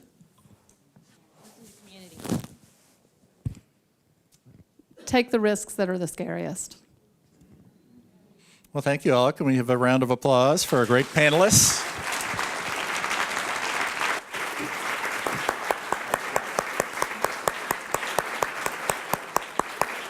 Now, Kelly Ryan. For 20 years, Kelly Ryan has led Encourage, a community foundation in Wisconsin Rapids, Wisconsin, in realizing its simple yet bold vision of a community that works well for all people. Named one of the 50 most influential leaders in the nonprofit sector by the Nonprofit Times, and a rural innovator by the White House, Kelly often speaks and writes about the opportunity for philanthropy at the intersection of people, place, and prosperity. She has served on the Council of Foundation Board, and Encourage received the Council's highest award the Critical Impact Award for Philanthropy. So, and by the way, I hope that you'll take your program home and read all the bios. They're truly inspiring, these folks. Kelly.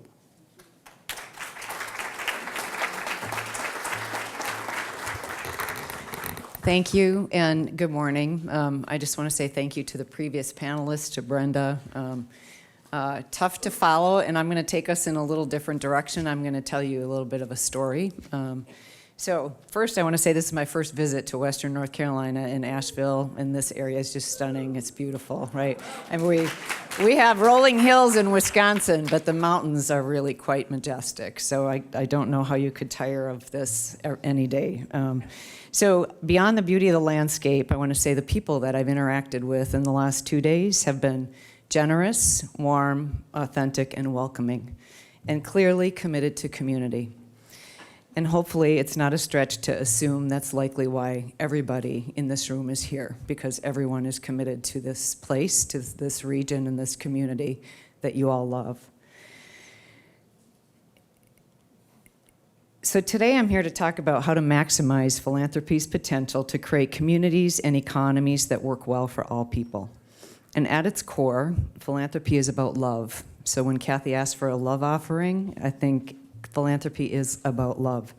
Place-based philanthropy, which is what I am and what healthcare conversions are, has a unique and special role. It's fostering love for each other and our shared community. So this morning I'm going to focus on 3 connected areas through which our foundation works, because I'm telling you a 20-year story in about 20 minutes. And I have to pick my shots here and tell you a few things, and then I'm happy to answer questions afterwards. But let me just draw out, we are not a healthcare conversion foundation. We are not a big foundation. We don't have a whole lot of discretionary money, but I think we do a whole lot with what we have. So I want to underline that. It's not all about money. And we heard our morning panelists talk about that. So we work to maximize impact and realize the potential of philanthropy in 3 areas. We engage in structural or systems change. We cultivate and facilitate caring relationships and foster transformation. So structural, relational, and transformational. But first, I think important to know a little bit about my area of central Wisconsin and context for our story. So the aerial here represents the paper industry, the Wisconsin River running through the center of the state. And up until the year 2000, we were the smallest city in the U.S. to house Fortune 500 headquarters. So 18,000 people with a Fortune 500 headquarters for over a century. So we had not only a single industry culture, we had a one company town culture. And life was very good for a long time in that area until 2000, when the headquarters sold, the company sold, and the headquarters moved to Finland. And within 3 years, we lost 40% of our total employment. And we had a real economic crisis on our hands. Not only did we have an economic crisis, we had a crisis, or a vacuum, if you will, of systems and leadership. So you think about everything in service of one single company in that kind of contained area. Leadership was provided by the company in general. Workforce systems, economic development structure, everything was in furtherance of the industry. And so all of a sudden, we've lost 40% total employment, and we have a vacuum. And we were a pretty traditional community foundation at the time. We were raising money and making grants, and that was predominantly what we were doing. And we went out in the community, and what is it that we can do, and had strategic conversations. And the community said, we want you to create jobs. And so for an organization that was cutting scholarship checks, creating jobs was not on our radar. But clearly, and very soon, we understood that it would not matter if we built a large endowment over time if we did not have a community to serve. And so our board decided that we needed to step back and assess what is it that this community needs us to be. So the way that we did business in the past, we knew was not going to serve us in the future. And the community was calling on us to do more than fund development and grant making. And thus, we embarked on a nearly 2-decade-long journey of changing the way we did business in pursuit of economic and cultural transition. So when you think about economic transition, It's very connected to culture, and the culture that had been created in that area was one that was not going to foster innovation, change, and motivate new thinking. It was one of dependency, multi-generations growing up to work in a paper mill, and you know this in other industrial economies. So the first thing is then a frame for how we approach our work, and I've used this quote for 20 years, and it really is still relevant. It's Maya. It says, "You did then what you knew how to do, and when we knew better, we do better," right? And there, I love that quote. There's a lot of grace, generosity, and compassion in that quote. There's humility. There's a commitment to learning. And I will say, it's not easy to do this work that I'm going to talk about. It's extremely difficult at times. However, it is supremely rewarding. And I'll talk about challenges, but today I'm going to talk about highlights about how we did our work and what mattered. So the first area I want to focus on is structural.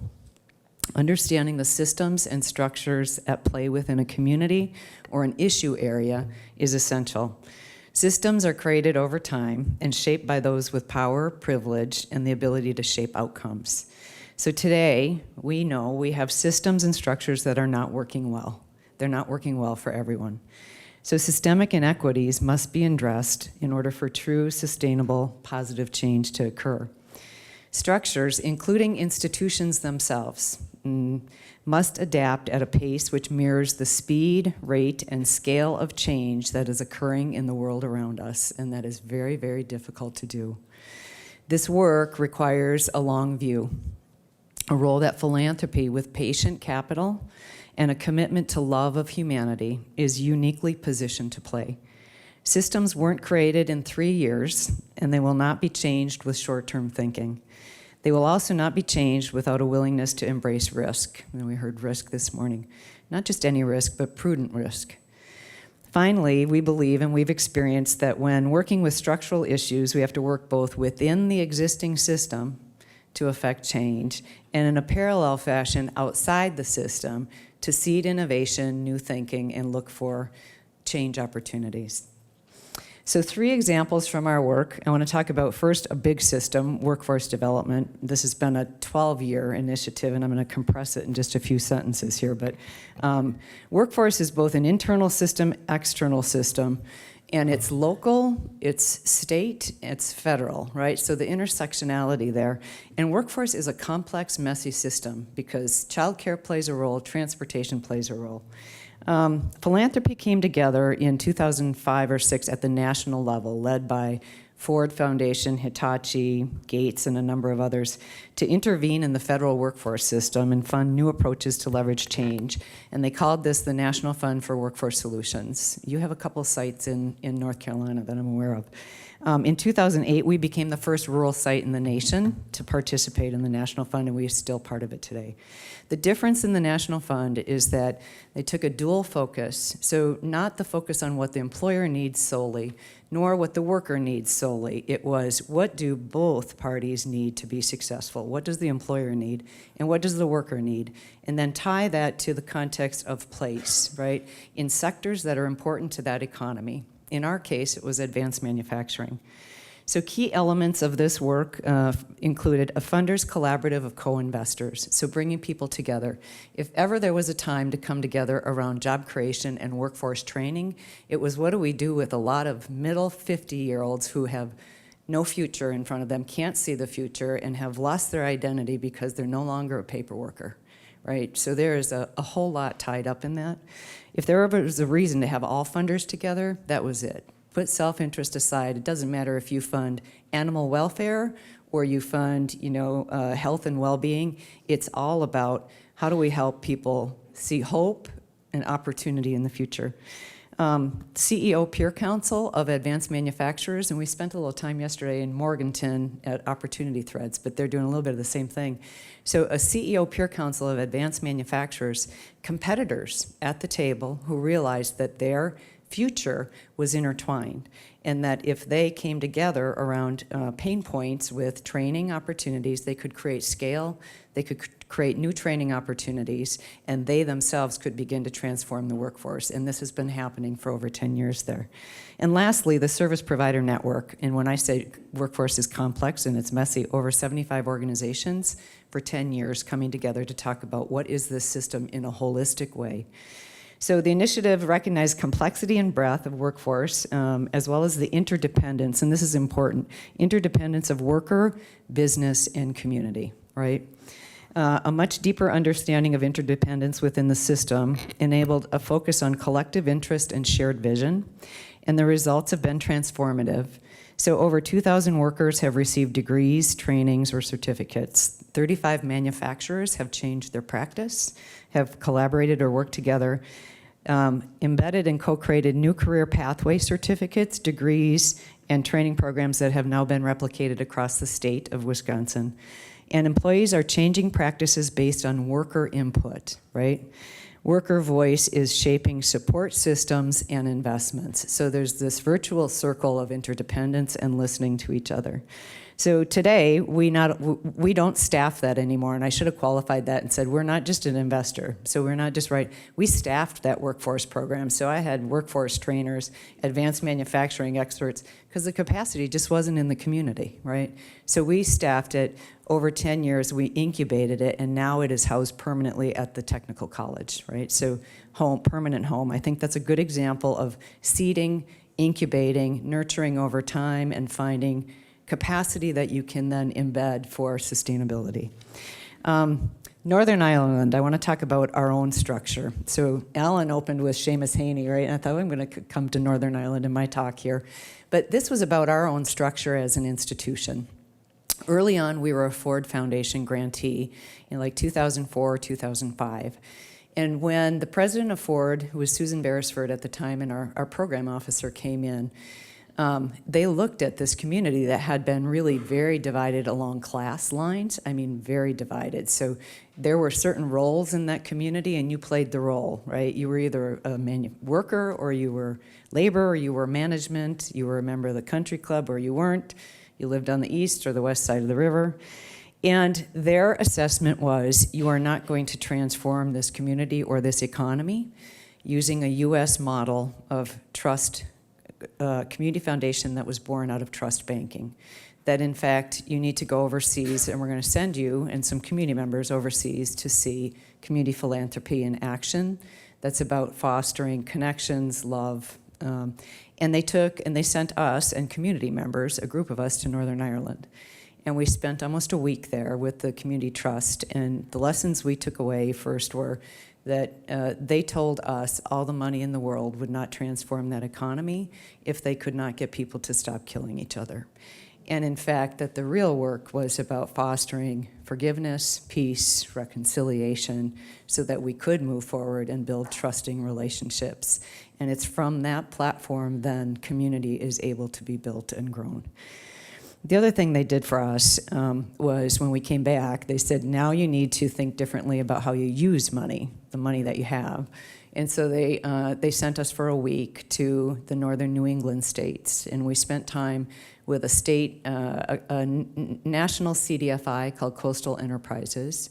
And this was about community development financial institutions. I don't know if people are familiar, but Coastal Enterprises New Hampshire Community Loan Fund. So how could we leverage parts of our portfolio, our fixed income, to use it to invest in local people and local businesses?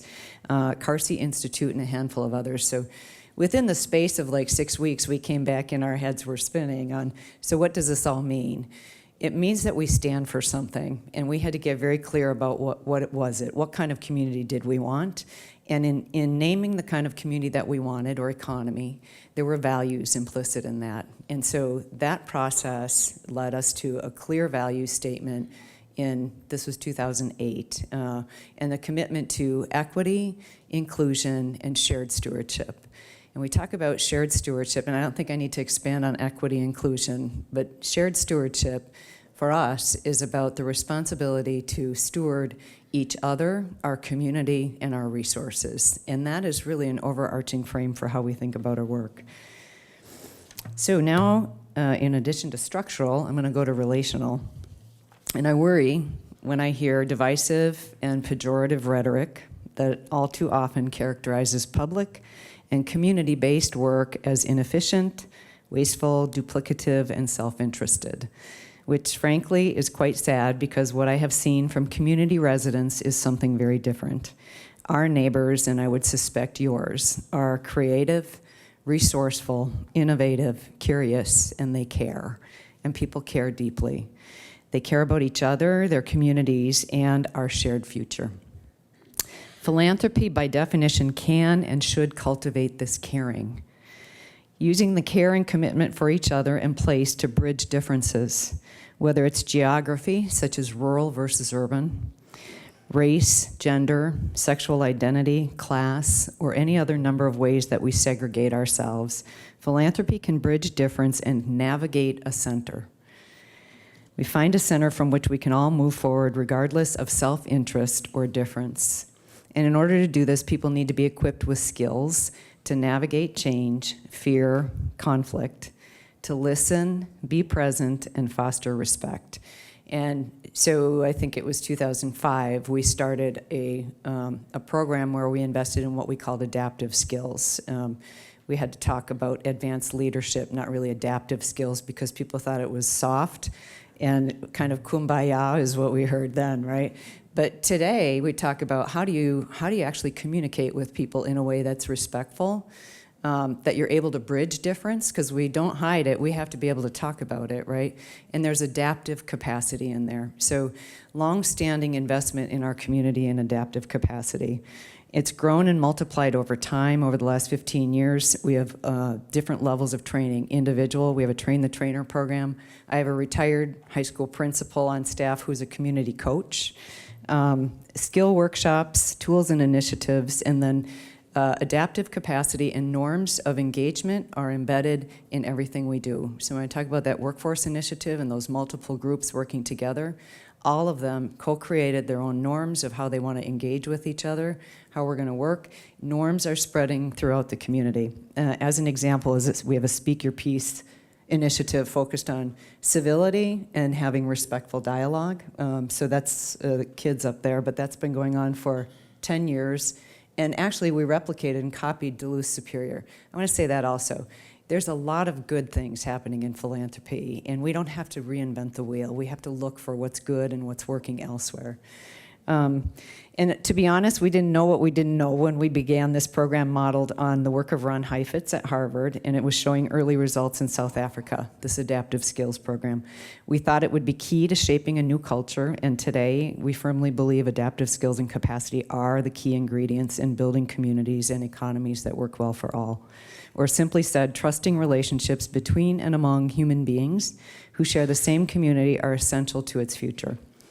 So in addition to training and equipping with skills, relationships grow through shared experience and social cohesion. An example I want to share this morning that has far exceeded our expectations is how we changed our annual meeting, and I'm going to have someone else tell you about it instead of me, but I'll set the frame and tell you that a traditional annual meeting 20 years ago for us would have been inviting donors for cocktails to hear about what their investment in, because we have donors, right? Healthcare conversion foundations don't have a whole bunch of donors and donor advice funds. Invite them in, what did their money accomplish, right? And when we committed to values in 2008 of equity, inclusion, right? So that was not very inclusive, it was not very accessible, and what could we do to turn that on its head? And decided that we were going to take the allocation of resources and create a community picnic. A community picnic focused on local food, open, free, and accessible to the public. We had an average annual meeting, we had 250 people.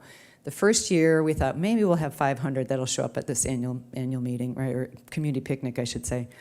And we had 1,000 that showed up. Before we hosted the first event, this was 7 years ago, we got a call from a farmer who said, what can I bring to the community picnic? So I have a little video clip so you don't hear me talk at you. You're going to hear from our favorite farmer in central Wisconsin.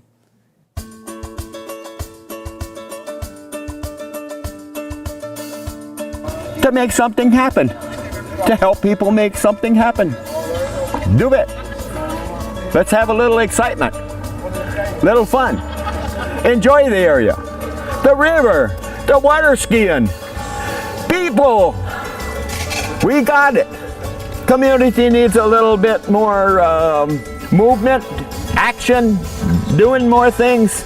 So when somebody comes up with an idea, my suggestion is say, how can I help? Don't butt it to death.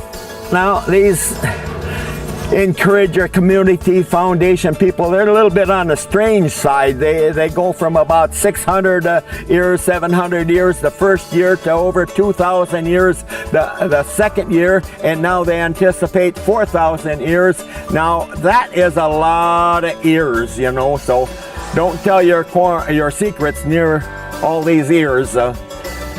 We started roasting at noon, and we will be going for, we just brought the second batch of 25 bags and 5 dozen to a bag, or 60 years or plus. So we got a lot of help here with football players and volunteers, and come on out and see it happen. Help make it happen. There. It's good, isn't it? Yeah. So that's building community, right? Taking the attention away from money and toward each other, appreciating and valuing and leveraging what we have, and for many, seeing the community and each other with new eyes. And we tell the community, really, this is a community-hosted event. So we started out funding the whole thing. Right now, it's about 80% supported and funded by the community. The farmers donate all local food. The farmers market and our Hmong farmers donate their goods. Local restaurants prepare it. And Harold, last year we hit 8,000 people attending this picnic, and he has since donated about 30,000 ears of corn, right? So not only donating 30,000 ears of corn, I have to add a postscript here, is Harold's been working with us for the last 18 to 24 months to donate his farm to the community to create a first K-12 farm school in Wisconsin. So, yeah, it's very cool. And finally, I want to talk a little bit about transformational and thinking about transformation, and always starting with the end in mind, right? We're transforming to what end? Aspirational, right? What is the aspiration for the transformation that we seek?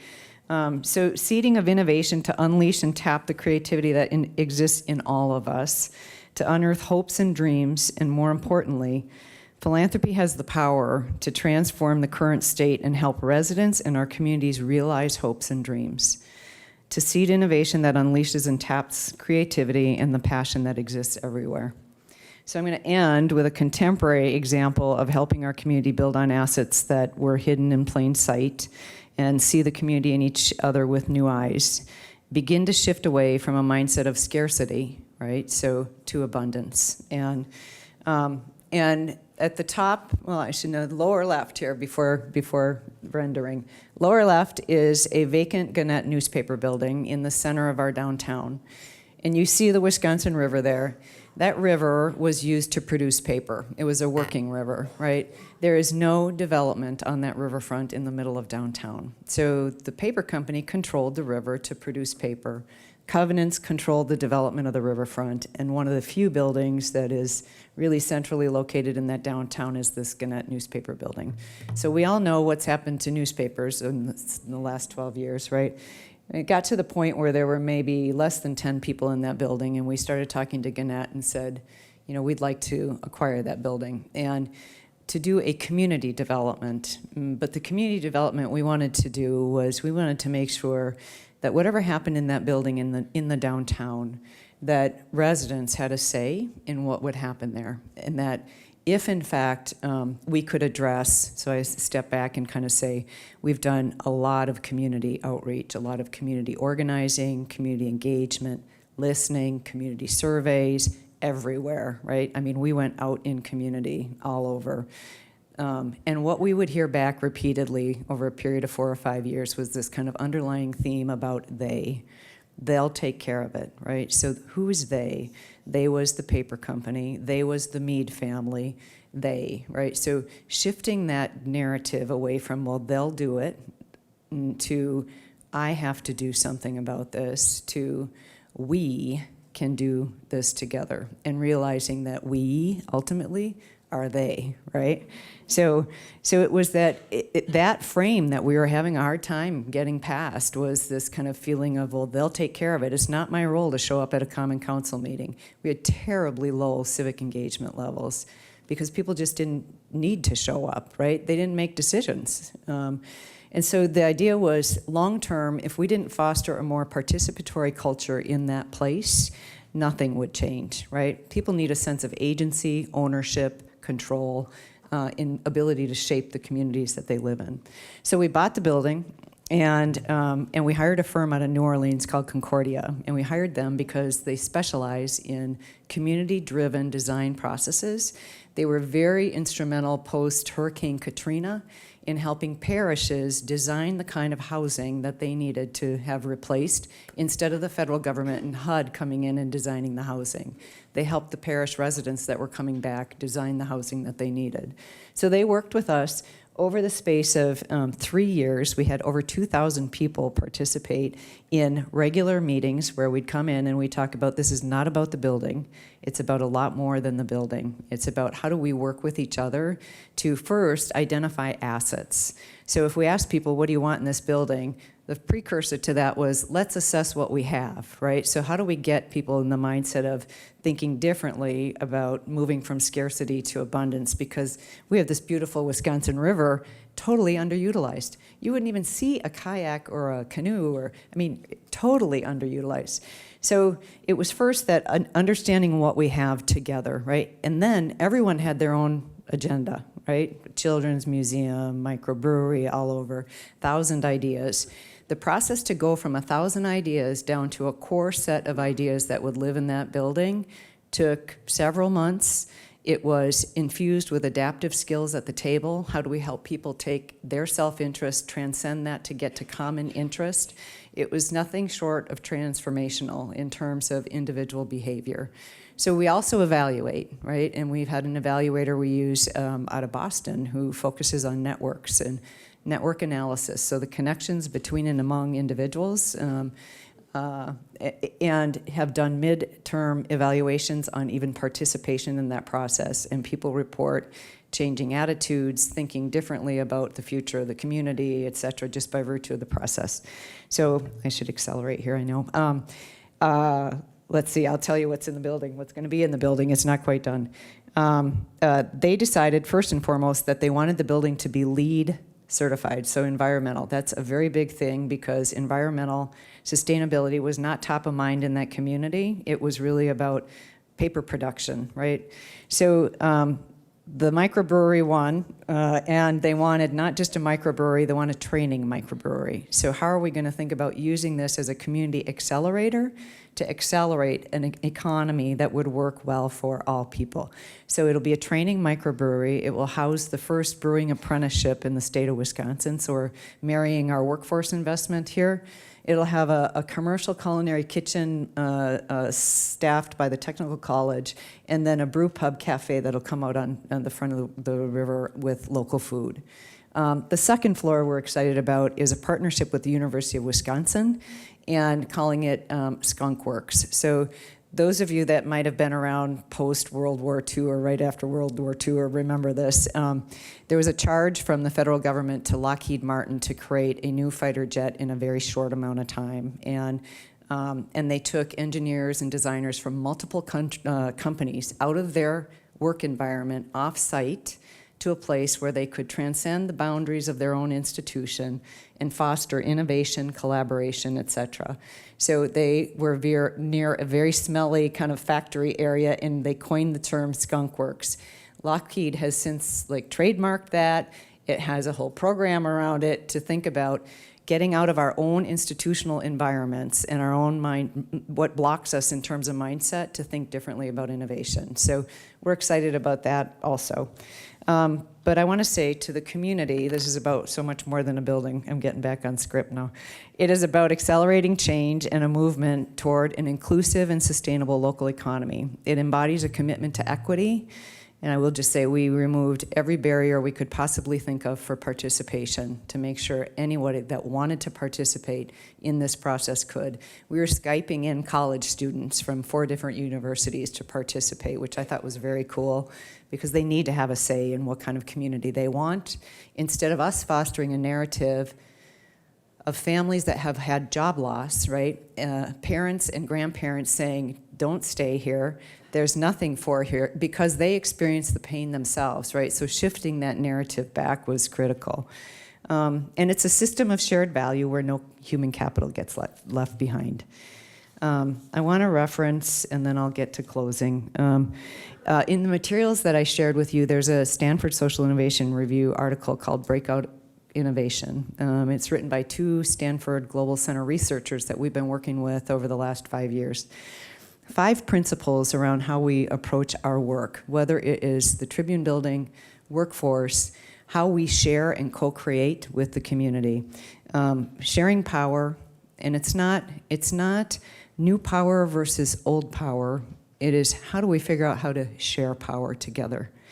Prioritize relationships, include all points of view, use all kinds of knowledge, wisdom, and knowing, and test solutions early and often. Take risks, test solutions, model, learn from it, share the information, be transparent. I talked about the amazing partnerships. We've got the University of Wisconsin, Stanford Global Center in here now, the Federal Reserve Board of Chicago. We have Wisconsin Population Health Institute is overlaying a social determinants of health lens on this actual real estate development. And the Knight Foundation, because of the nature of it being a newspaper building, is how can it serve as a center for community solutions and information, a civic center. So both of us, UW, University of Wisconsin, and Encourage, have a commitment to listen and align resources to advance co-creation for this building. So the last year or so, we've embarked on a co-creation process with community to create what we're calling a blueprint for sustainable community. So what is it that the community wants in terms of its future? What does a good job look like? What is a sustainable business, right? What do we want for the environment? It's really an incredible process with a core group that has then snowballed to who else needs to be part of this that's not at the table. Our organization has committed we will align our resources to advance that blueprint, and not just financial resources, our intellectual, social, political, and our investment resources, and so has the University of Wisconsin. It's really a model for, we're calling it the Partnership for Sustainable Communities. So in closing, I would just say, community, whether it's the social determinants of health or sustainable development goals or any other framework you're going to put over change and investment, when place is engaged, it's the community that's the foundation upon which all endeavors, initiatives, investments will either flourish or wither, is the quality of the community, the relationships, and the foundation itself. Sustainable change is possible when people contribute to what they care about, co-create, and share responsibility for each other. And I'm going to close with, this is Ambassador James Joseph. He is a professor at Duke University, so I thought I'd claim a local here. I love him. He also was the CEO of the Council on Foundations for a long time. He was an ambassador to South Africa, really incredible man. I think a PhD in divinity from Yale. And he says, when neighbors help neighbors, and even when strangers help strangers, both those who help and those who are helped are transformed. When that which was their problem becomes our problem, there is a new connectedness and new forms of community are possible. I love that quote. I always use that quote as much as I can. And lastly, I want to say, when we explicitly acknowledge that our dignity and liberty is fundamentally connected to the dignity and liberty of others, that in order to create something truly transformational, we need to generously offer our piece of that puzzle for the promise of something new. Thank you.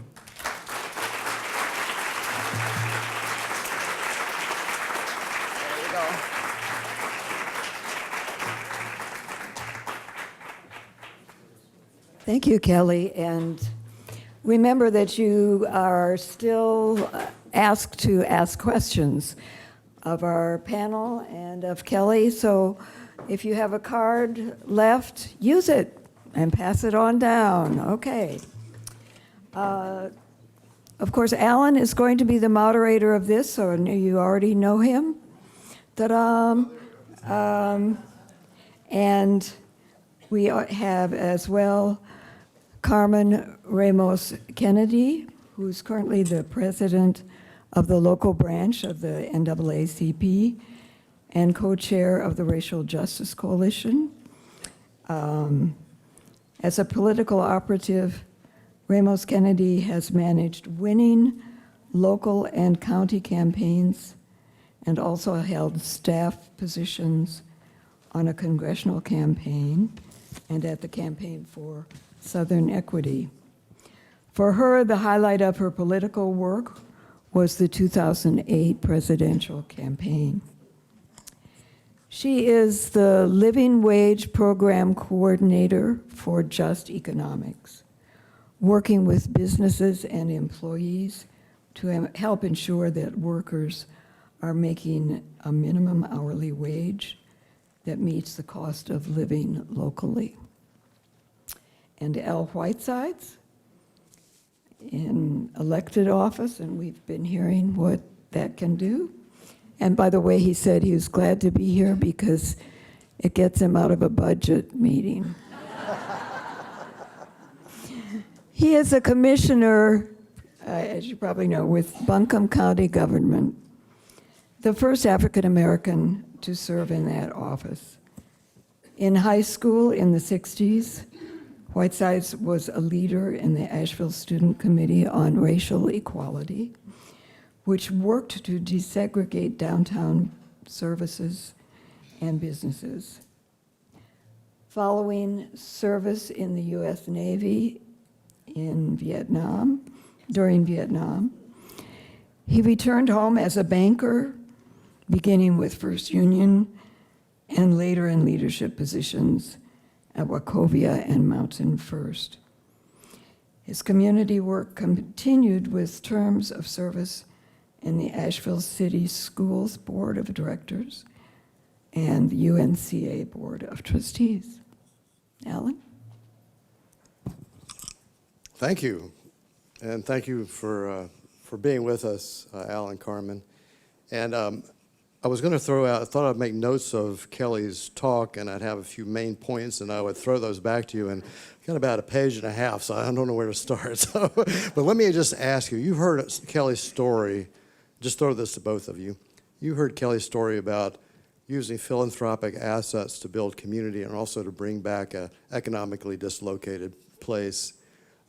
What did you take from that might be applicable to Western North Carolina? What were your big points? What I took from that is for 5 years at First Union, I was regional operations officer. I worked from Boone to Murphy.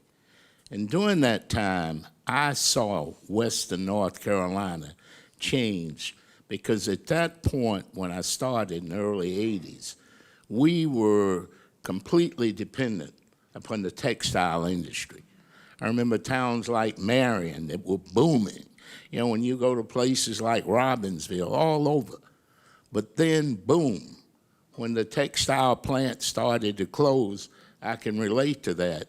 Even the paper plant in Canton, when they threatened to close or they were closing, the employees had to buy it, Blue Ridge, for it to survive. But we saw a complete change, especially in banking. And from institutions, and by that I mean companies who were strong, were no longer strong. We saw churches all but close because key people in the community moved away and they lost, employment. And it affected nonprofit organizations all over.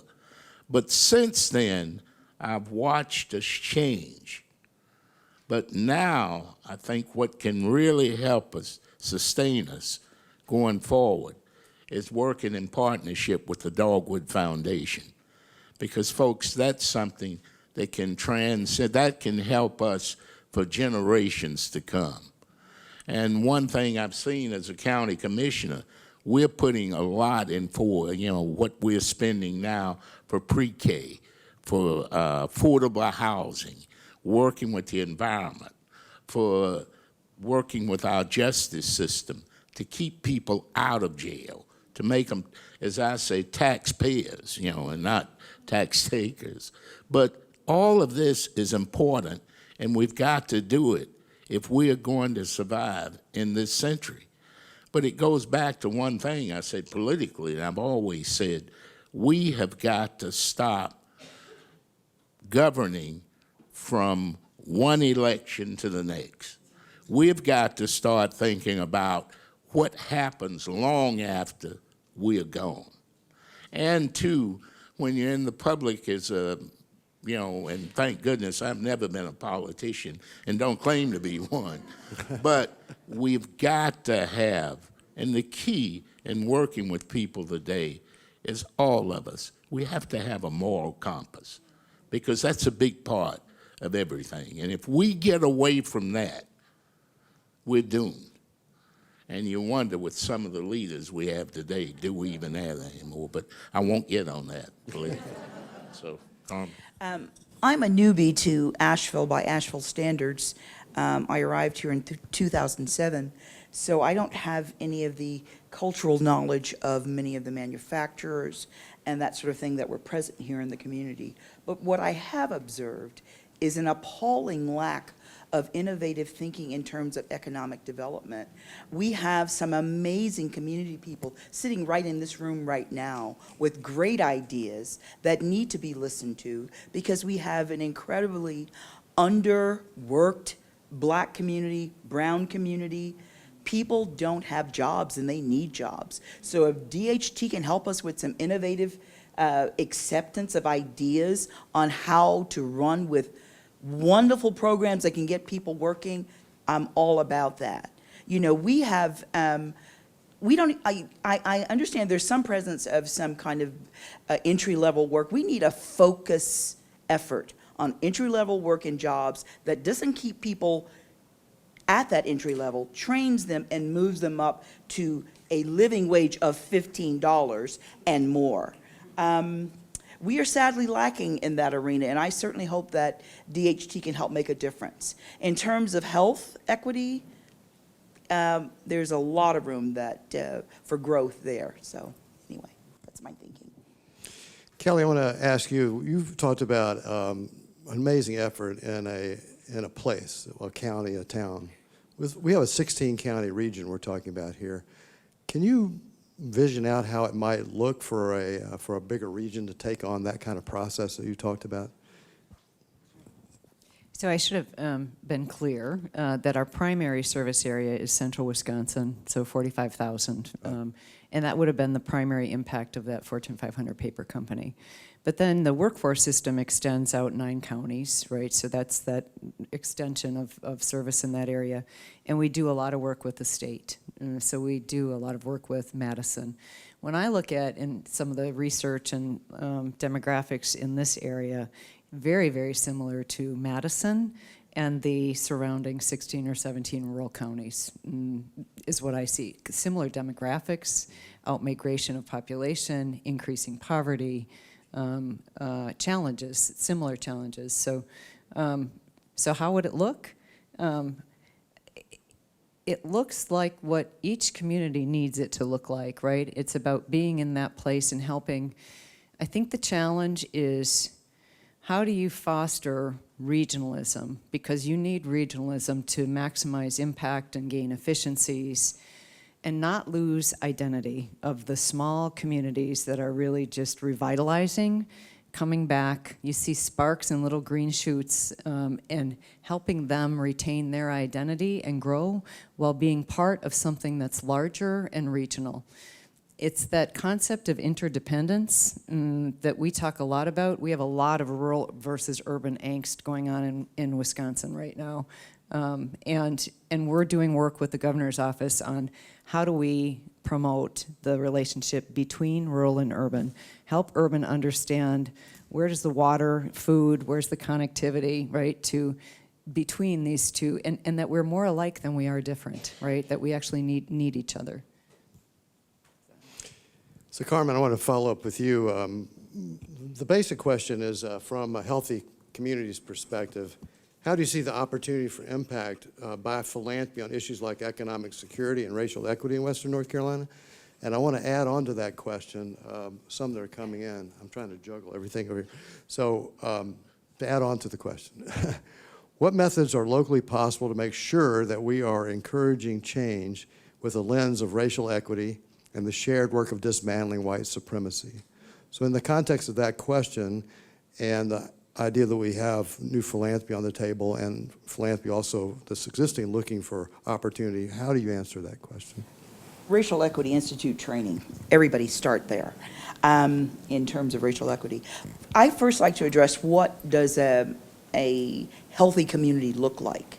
And healthy community has a really broad range, but a healthy community to me looks like a safe community, a place where people feel safe, their children can go to and from school safely, they attend schools with educators who are culturally competent and care about the kids, number one. Number two, we need to have jobs for people in order to live in the city. People are being pushed out into Buncombe County. That's a healthy community to me. We need to have economic development. People need jobs. You know, if people are earning a decent salary, if they are comfortable with the lives of their children and their neighbors, it lowers stress. It is all about the state of their health, because economics is the basis of everything, in my opinion. And I think if we are providing free and or low-cost health care, people are more apt to go in and take care of their health issues. They don't have the maladies that come up as a result of neglecting their health. You know, if you're worried about paying your bills, if you're worried about taking care of your child, if you're worried about taking off from your job, which doesn't give you any sick pay, you will wind up a stressed out, not very healthy person. I think all of this is a solution to a healthy community's perspective. To follow on that, we've talked about both racial equity as a goal, but we've also, the Health Equity Coalition has called on philanthropy in the region to also take a racial equity lens in its work. So what's the difference between a goal and then taking a racial equity lens for institutions that are committed to the future? A racial equity lens look like hiring people who have proximity to the issue. If you're doing the work, hire people who have proximity to the issue to help serve the community.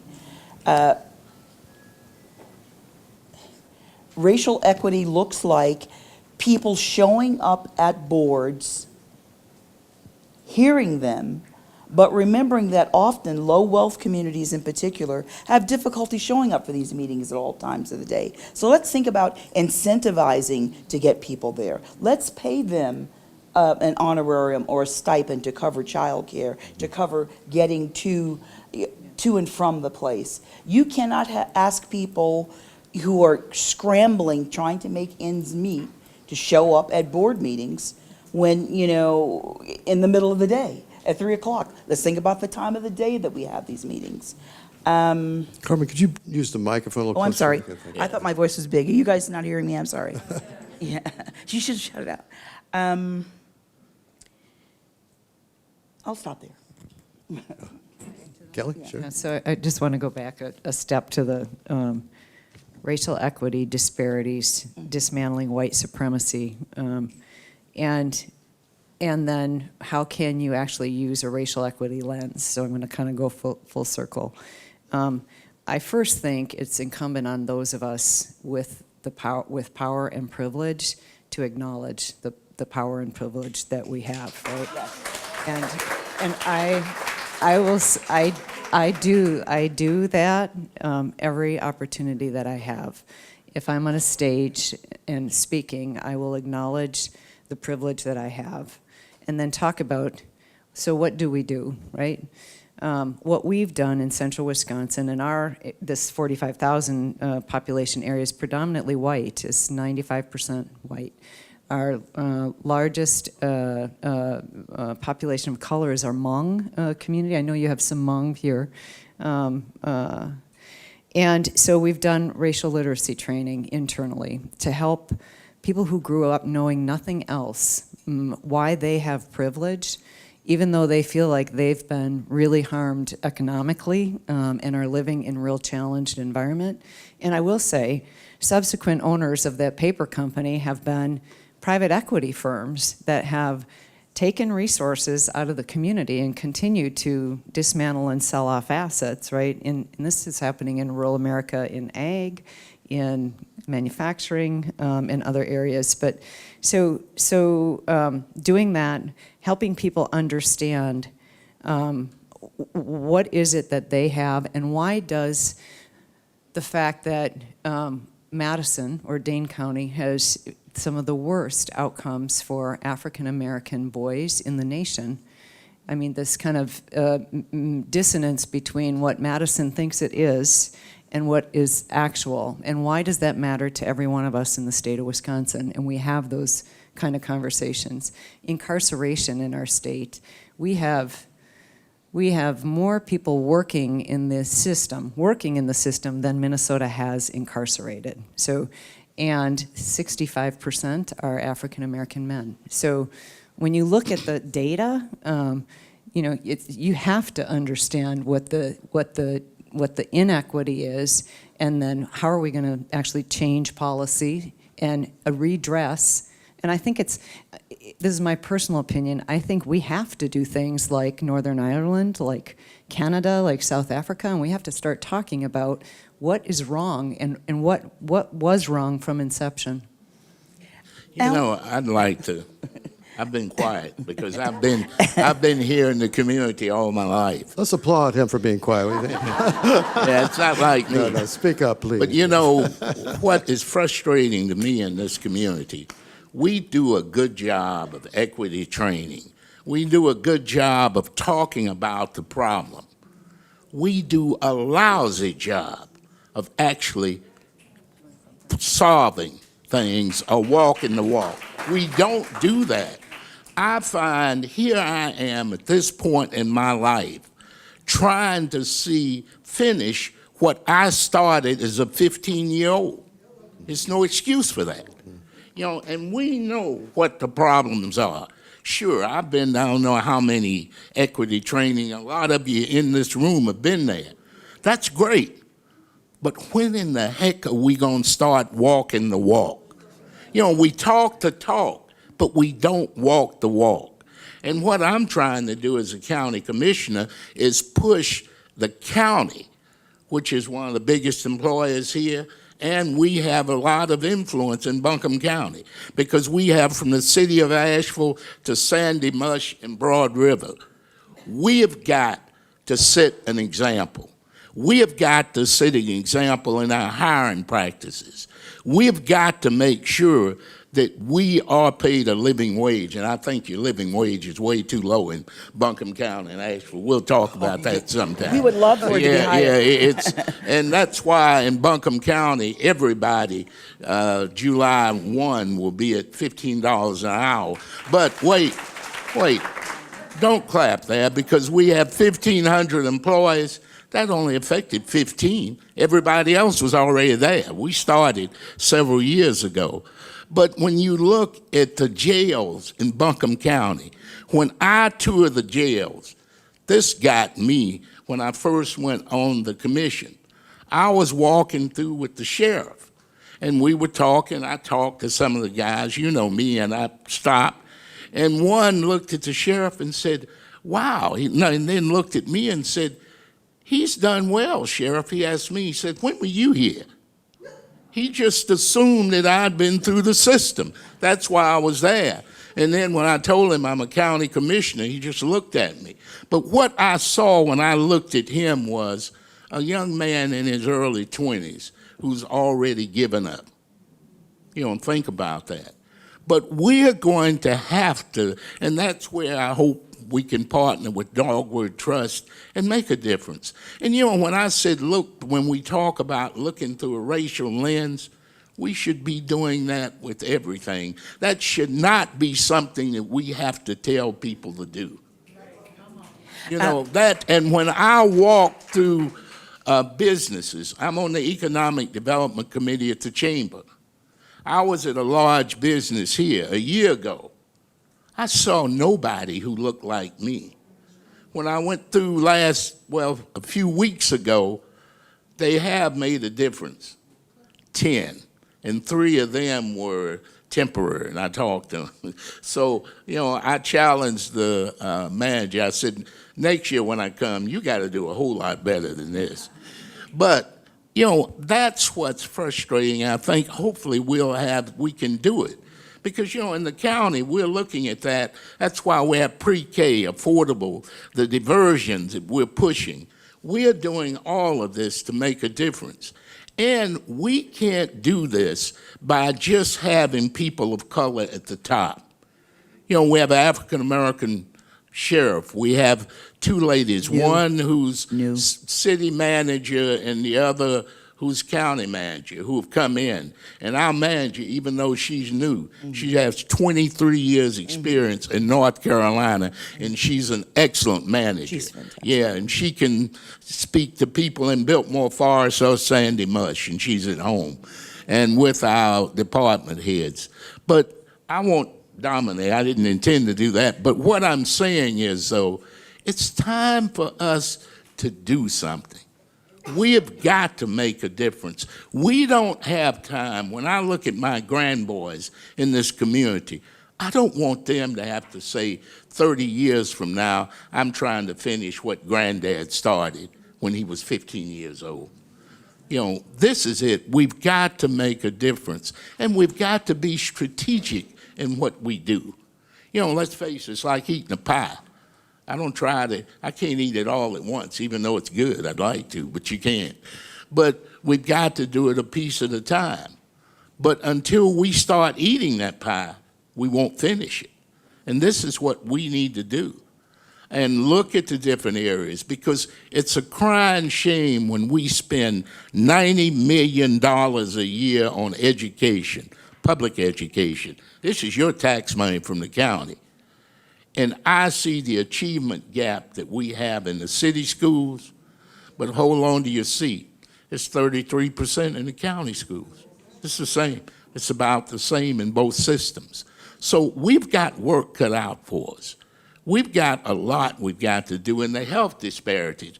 You know, it's easy to see why we have disparities in health, because when you don't have the education, you have poor housing, you don't have jobs, you can't afford to take care of yourself. You know, that's what's unfortunate.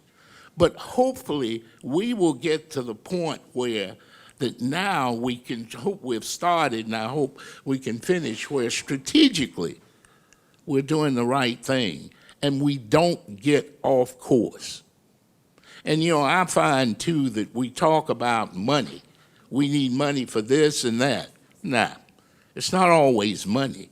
As a matter of fact, we need to rechannel some of the funds we're spending and make sure we spend them in the right place. And education is a good example of that. Yeah, But- Kelly actually said in her talk, she said attention should go away from dollars to each other. And I agree with her 100%. But I've said enough. I'll be quiet. I just want to add one other thing about Asheville has more nonprofits as a community than any community I've ever lived in. And I think our local nonprofits need to start taking a look internally. Something is wrong. We have people doing good work, but if the conditions remain the same year after year after year after year, something is wrong. Something is wrong.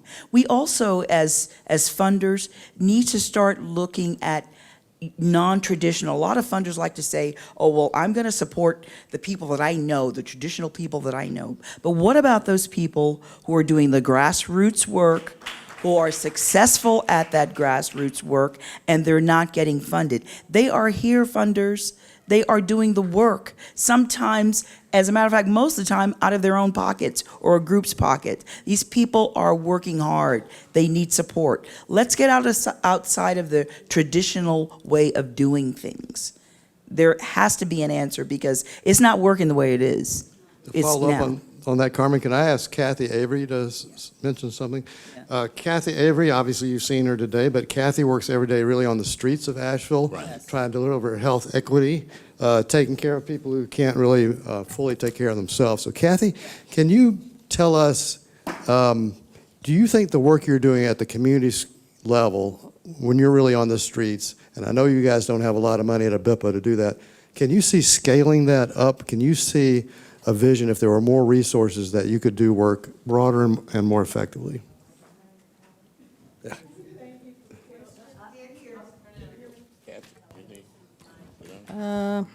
Is that got it now? My technical skills are still working. First, I didn't know I was going to be asked a question, but I'm happy to answer that one. ABIPA, will all the ABIPA people just raise their hand? We have our executive director, Joanna Grimm-McEachin, and several of our board members here, and we work really hard with really little money. And Joanna likes to say we get it from here, there, and everywhere. We put it in a bucket, we stir it up, and that's our income. And if we don't have income in there, that doesn't stop us. So I was thinking about the question when he asked me a few minutes ago, and I like to think that we know what we know, and we see what we see, but when we go out in the community, I do door to door in public housing and in the community, and we just literally knock on doors, and we get referrals from Mission Health Partners and others, and we actually go into the home. And if you're in a doctor's office, you may not know what's going on in somebody's home, but when we go and knock on their door, and there's only a few times over the few years that they have not let us in. And then Joanna laughs because I have a red chair in the trunk of my car, and I'll literally take the red chair out and sit down in it outside their house, and they just look at me like I'm real crazy. And then they'll say, well, just come on in, because that's that trust building. But we see everything. And one of the problems is we like prevention. That's my first goal, prevent. But we see so much chronic disease, especially in the African American community. We see so much of that, and just getting things out there to help people that are chronically ill has been a real struggle. And we have taken money out of our own pockets to help people at that time, real time. If you needed something and you crying to me, telling me you've been here, you've been there, and been everywhere, and it's $20, I'm gonna give you that $20. I'm sorry, and I don't care what class say you're not supposed to do that.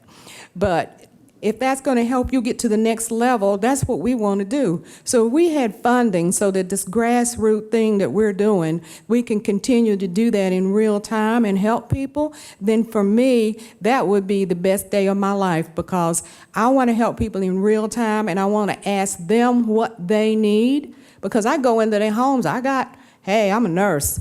I got an objective. I'm going in your house to do X, Y, Z. And then when I come out, I got to throw all of that away and figure out what you told me you needed. What did I see that you needed right away? And the last of that is, that means what we do is long-term, not short-term. Right. Thank you. I wanted Kathy to talk about that, because I think this is part of taking inventory of what we have. You know, we have ABIPA, we have Kathy and her crew out there. And before we get fancy about designing new things, we need to see what can be built that we already have and build it up. So I think that's a great story. So it seems like this issue of dealing with racial equity and also just dealing with race between us all is very, very big.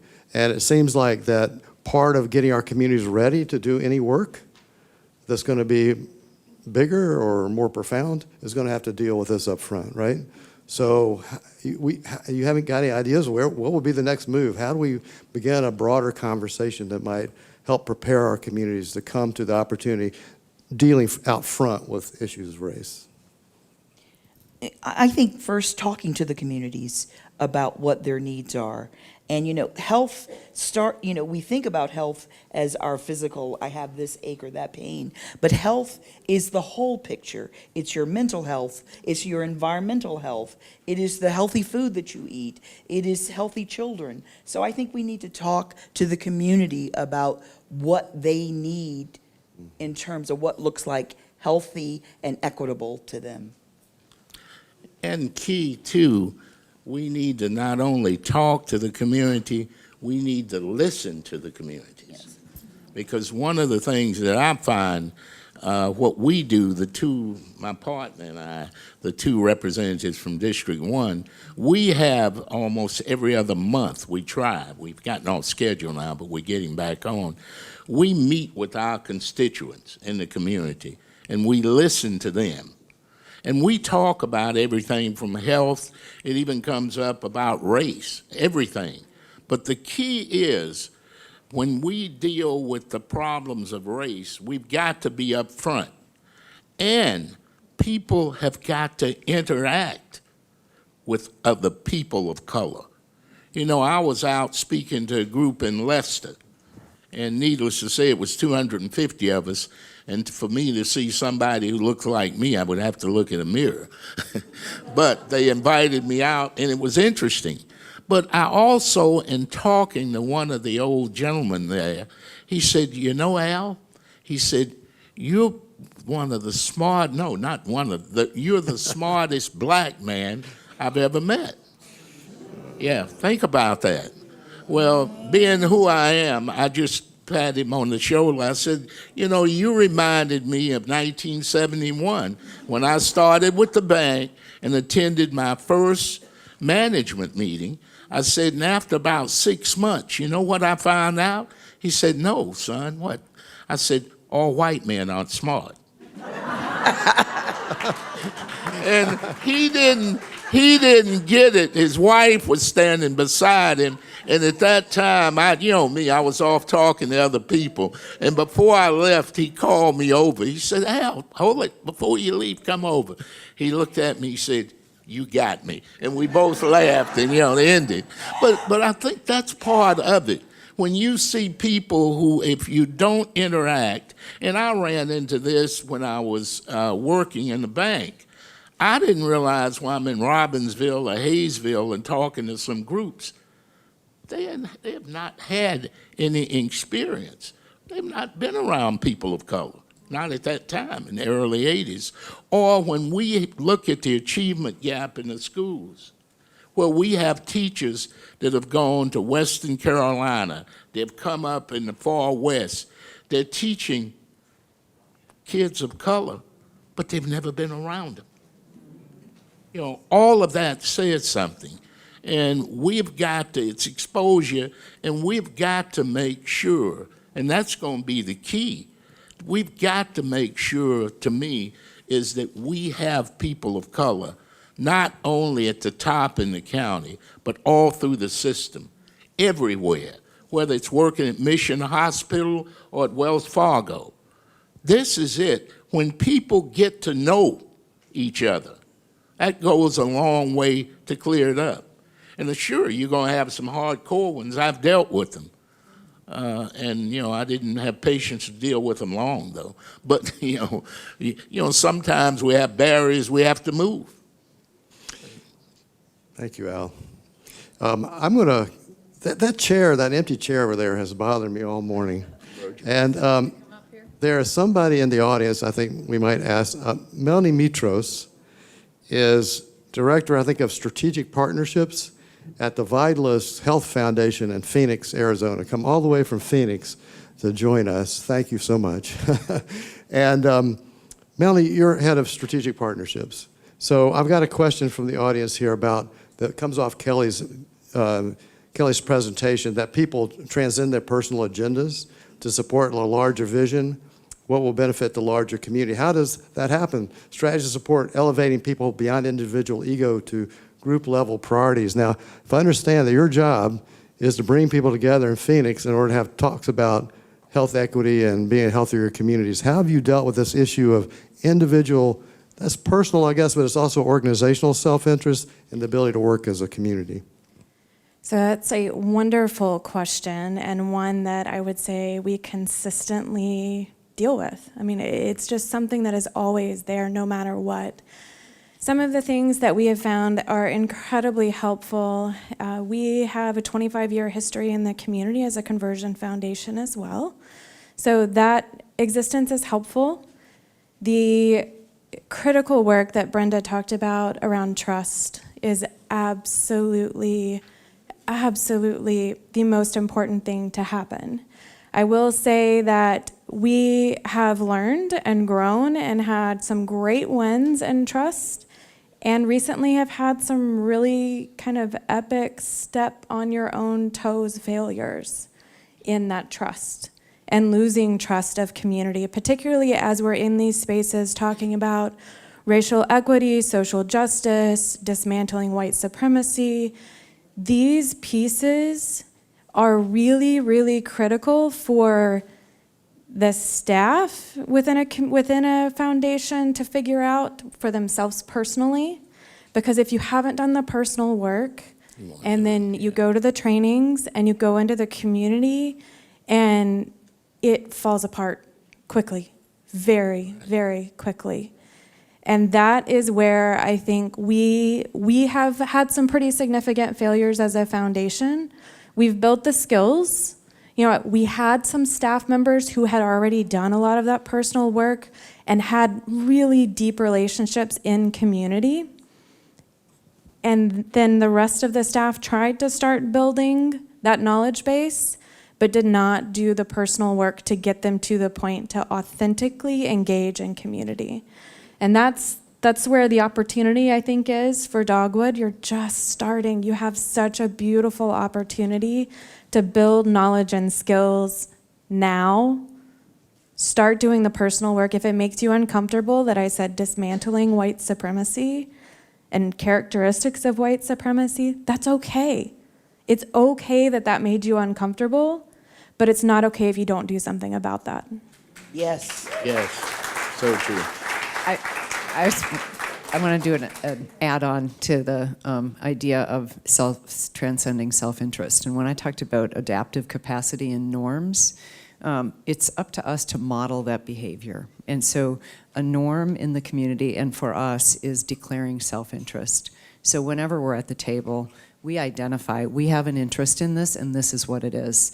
And modeling that behavior with transparency and declaring it as a norm for group dialogue, we all have self-interest, right? And if we get comfortable with declaring what it is, then we're going to be more likely to be able to transcend to collective good. I've been informed that we need to be heading towards wrapping up. So want to ask you two, any last thoughts of things you really wanted to say you didn't get to say? And then I'm going to ask Kelly a question for closing out. So Al, Carmen, anything pressing on you?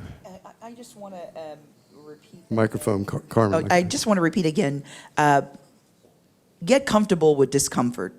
We have some really difficult conversations to have in this community around all that DHT will be doing for our community. Get comfortable with discomfort. Nonprofits, look inward, because there are not enough people that look like me or look like Brenda or look like any number of people out in this audience at your table helping you to make decisions. You cannot an all-white, middle-class, upper-middle-class group of leaders or staff cannot possibly, without the input of people of color, make the right decisions for the community. Please, look inward.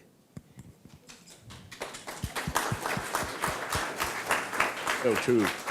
And I would just like to end by giving you part of a conversation I had with one of my conservative acquaintances. He was asking me, he said, Al, do you feel that I'm a racist? And I told him, I said, no, I don't feel that. I know it. And I said, but what you need to learn how to do is harness that. I said, I'm a good example. When you look at my life and what I've gone through, I said, sure. when it comes to racial interest, you could classify me as a racist, but I've learned how to harness it. And I ended by telling him, but you don't want me to relapse. So, you know, that's it. But that's a part of it. We've got to be open and honest about it. That's what, you know, you can't dance around it because that's the barrier that it's going to prevent us from accomplishing anything. Before I get to the last question, Kelly, I need to announce to you that today we have live streamed this event and it's also been recorded. So if you want to go back and look at it again or share it with your friends, you can go to the Health Equity Coalition website, which I believe is healthequitywnc.org. Did I get that right? It's right on the banner. It's on the bottom of the banner, so look at the banner. Yeah. Anyway, so you can see this all over again. And so, Kelly, you have been immersed in Western North Carolina for 2 whole days. You're bringing a lot of wisdom from your experience in Wisconsin. Do you have any vision about where we can head here with all this, with opportunity ahead of us? I can't declare a vision for you, right? You. That's your vision to create. Mm-hmm. But I can say what I see, and my experience in North Carolina precedes these 2 days, right? You have a wonderful rural center. North Carolina Rural Center is one of the best in the nation. We wish we had it in Wisconsin, right? You have Self-Help Credit Union, one of the best in the nation. I mean, truly, really, and you have very rich philanthropic network, right? You have so much more than Dogwood. You have a lot of philanthropy throughout the state of North Carolina. And it strikes me being in Morganton yesterday and seeing the work of worker co-ops where the workers are transforming the textile industry and they're gaining wealth, stability, right, by having an ownership stake in the company. You have the ingredients here. I was thinking last night, Ellen and I were together at an event in DC last week or the week before, hosted by David Brooks from the New York Times, and it was called Weave the People. And I think that's the opportunity, right? It is the money will help weave, but someone needs to help weave the people, weave the region, right, to something that's better than any one of us could do alone. I say us, any one of you could do alone.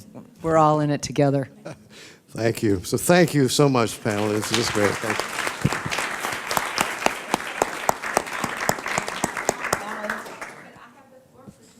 you. You can even have the microphone.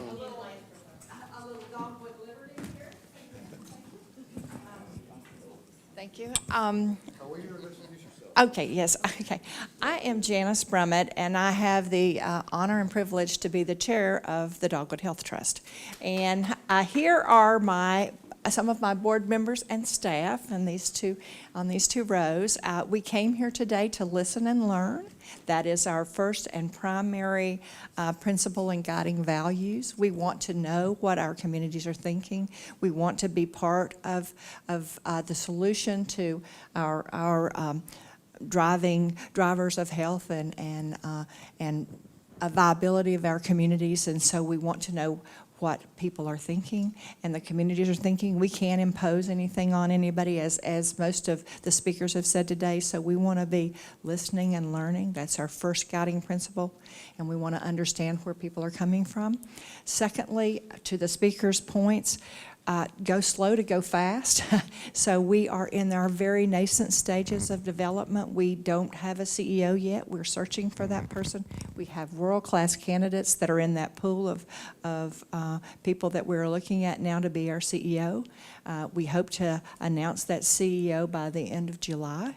We'll keep you informed, and many of you will have an opportunity to weigh in on that particular individual. The other thing is we are having listening sessions out in the communities, just like you were talking about. We were in Marion yesterday. We had a wonderful session with nonprofits out there, so we were listening and learning and learning about those leaders that are in the community. the other things that we're doing are many of the things that you talked about today. We want to be partners with the community. So thank you for allowing us to be a part of this today. We've learned a lot. We've taken copious notes, and you'll be thankful to know that we're already doing a number of those things that you have alluded to in your speeches. So thank you very much for allowing us to be here today.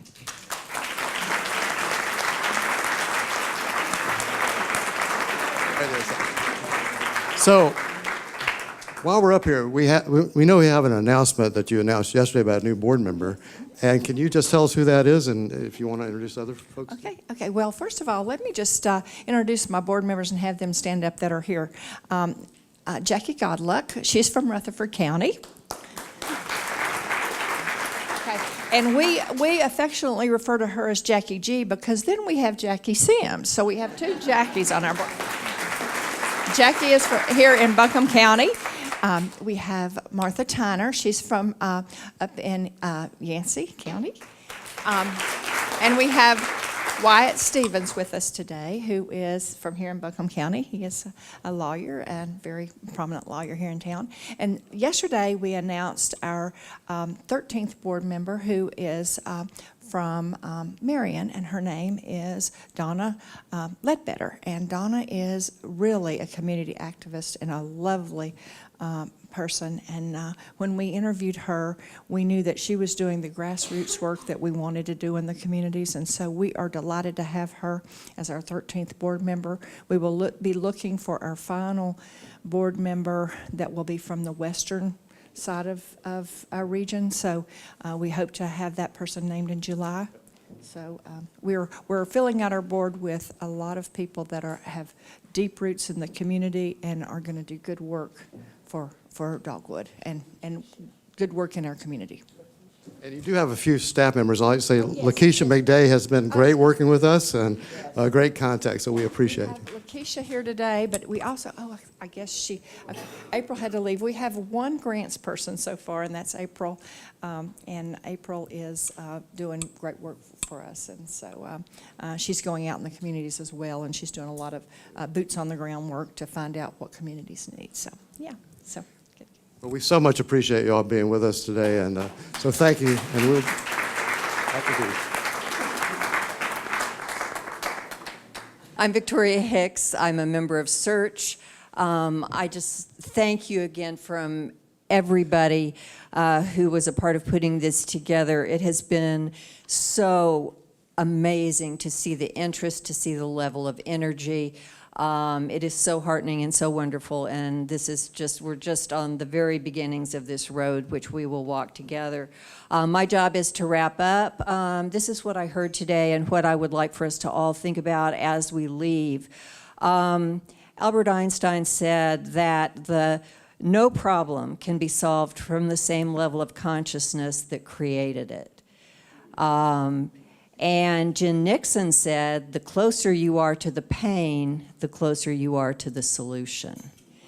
So I think if we put those together, it sort of gives us a framework. Fundamentally, I think what we have in this region is a problem, and probably I would say, in our nation and in our world, a problem of right relationships.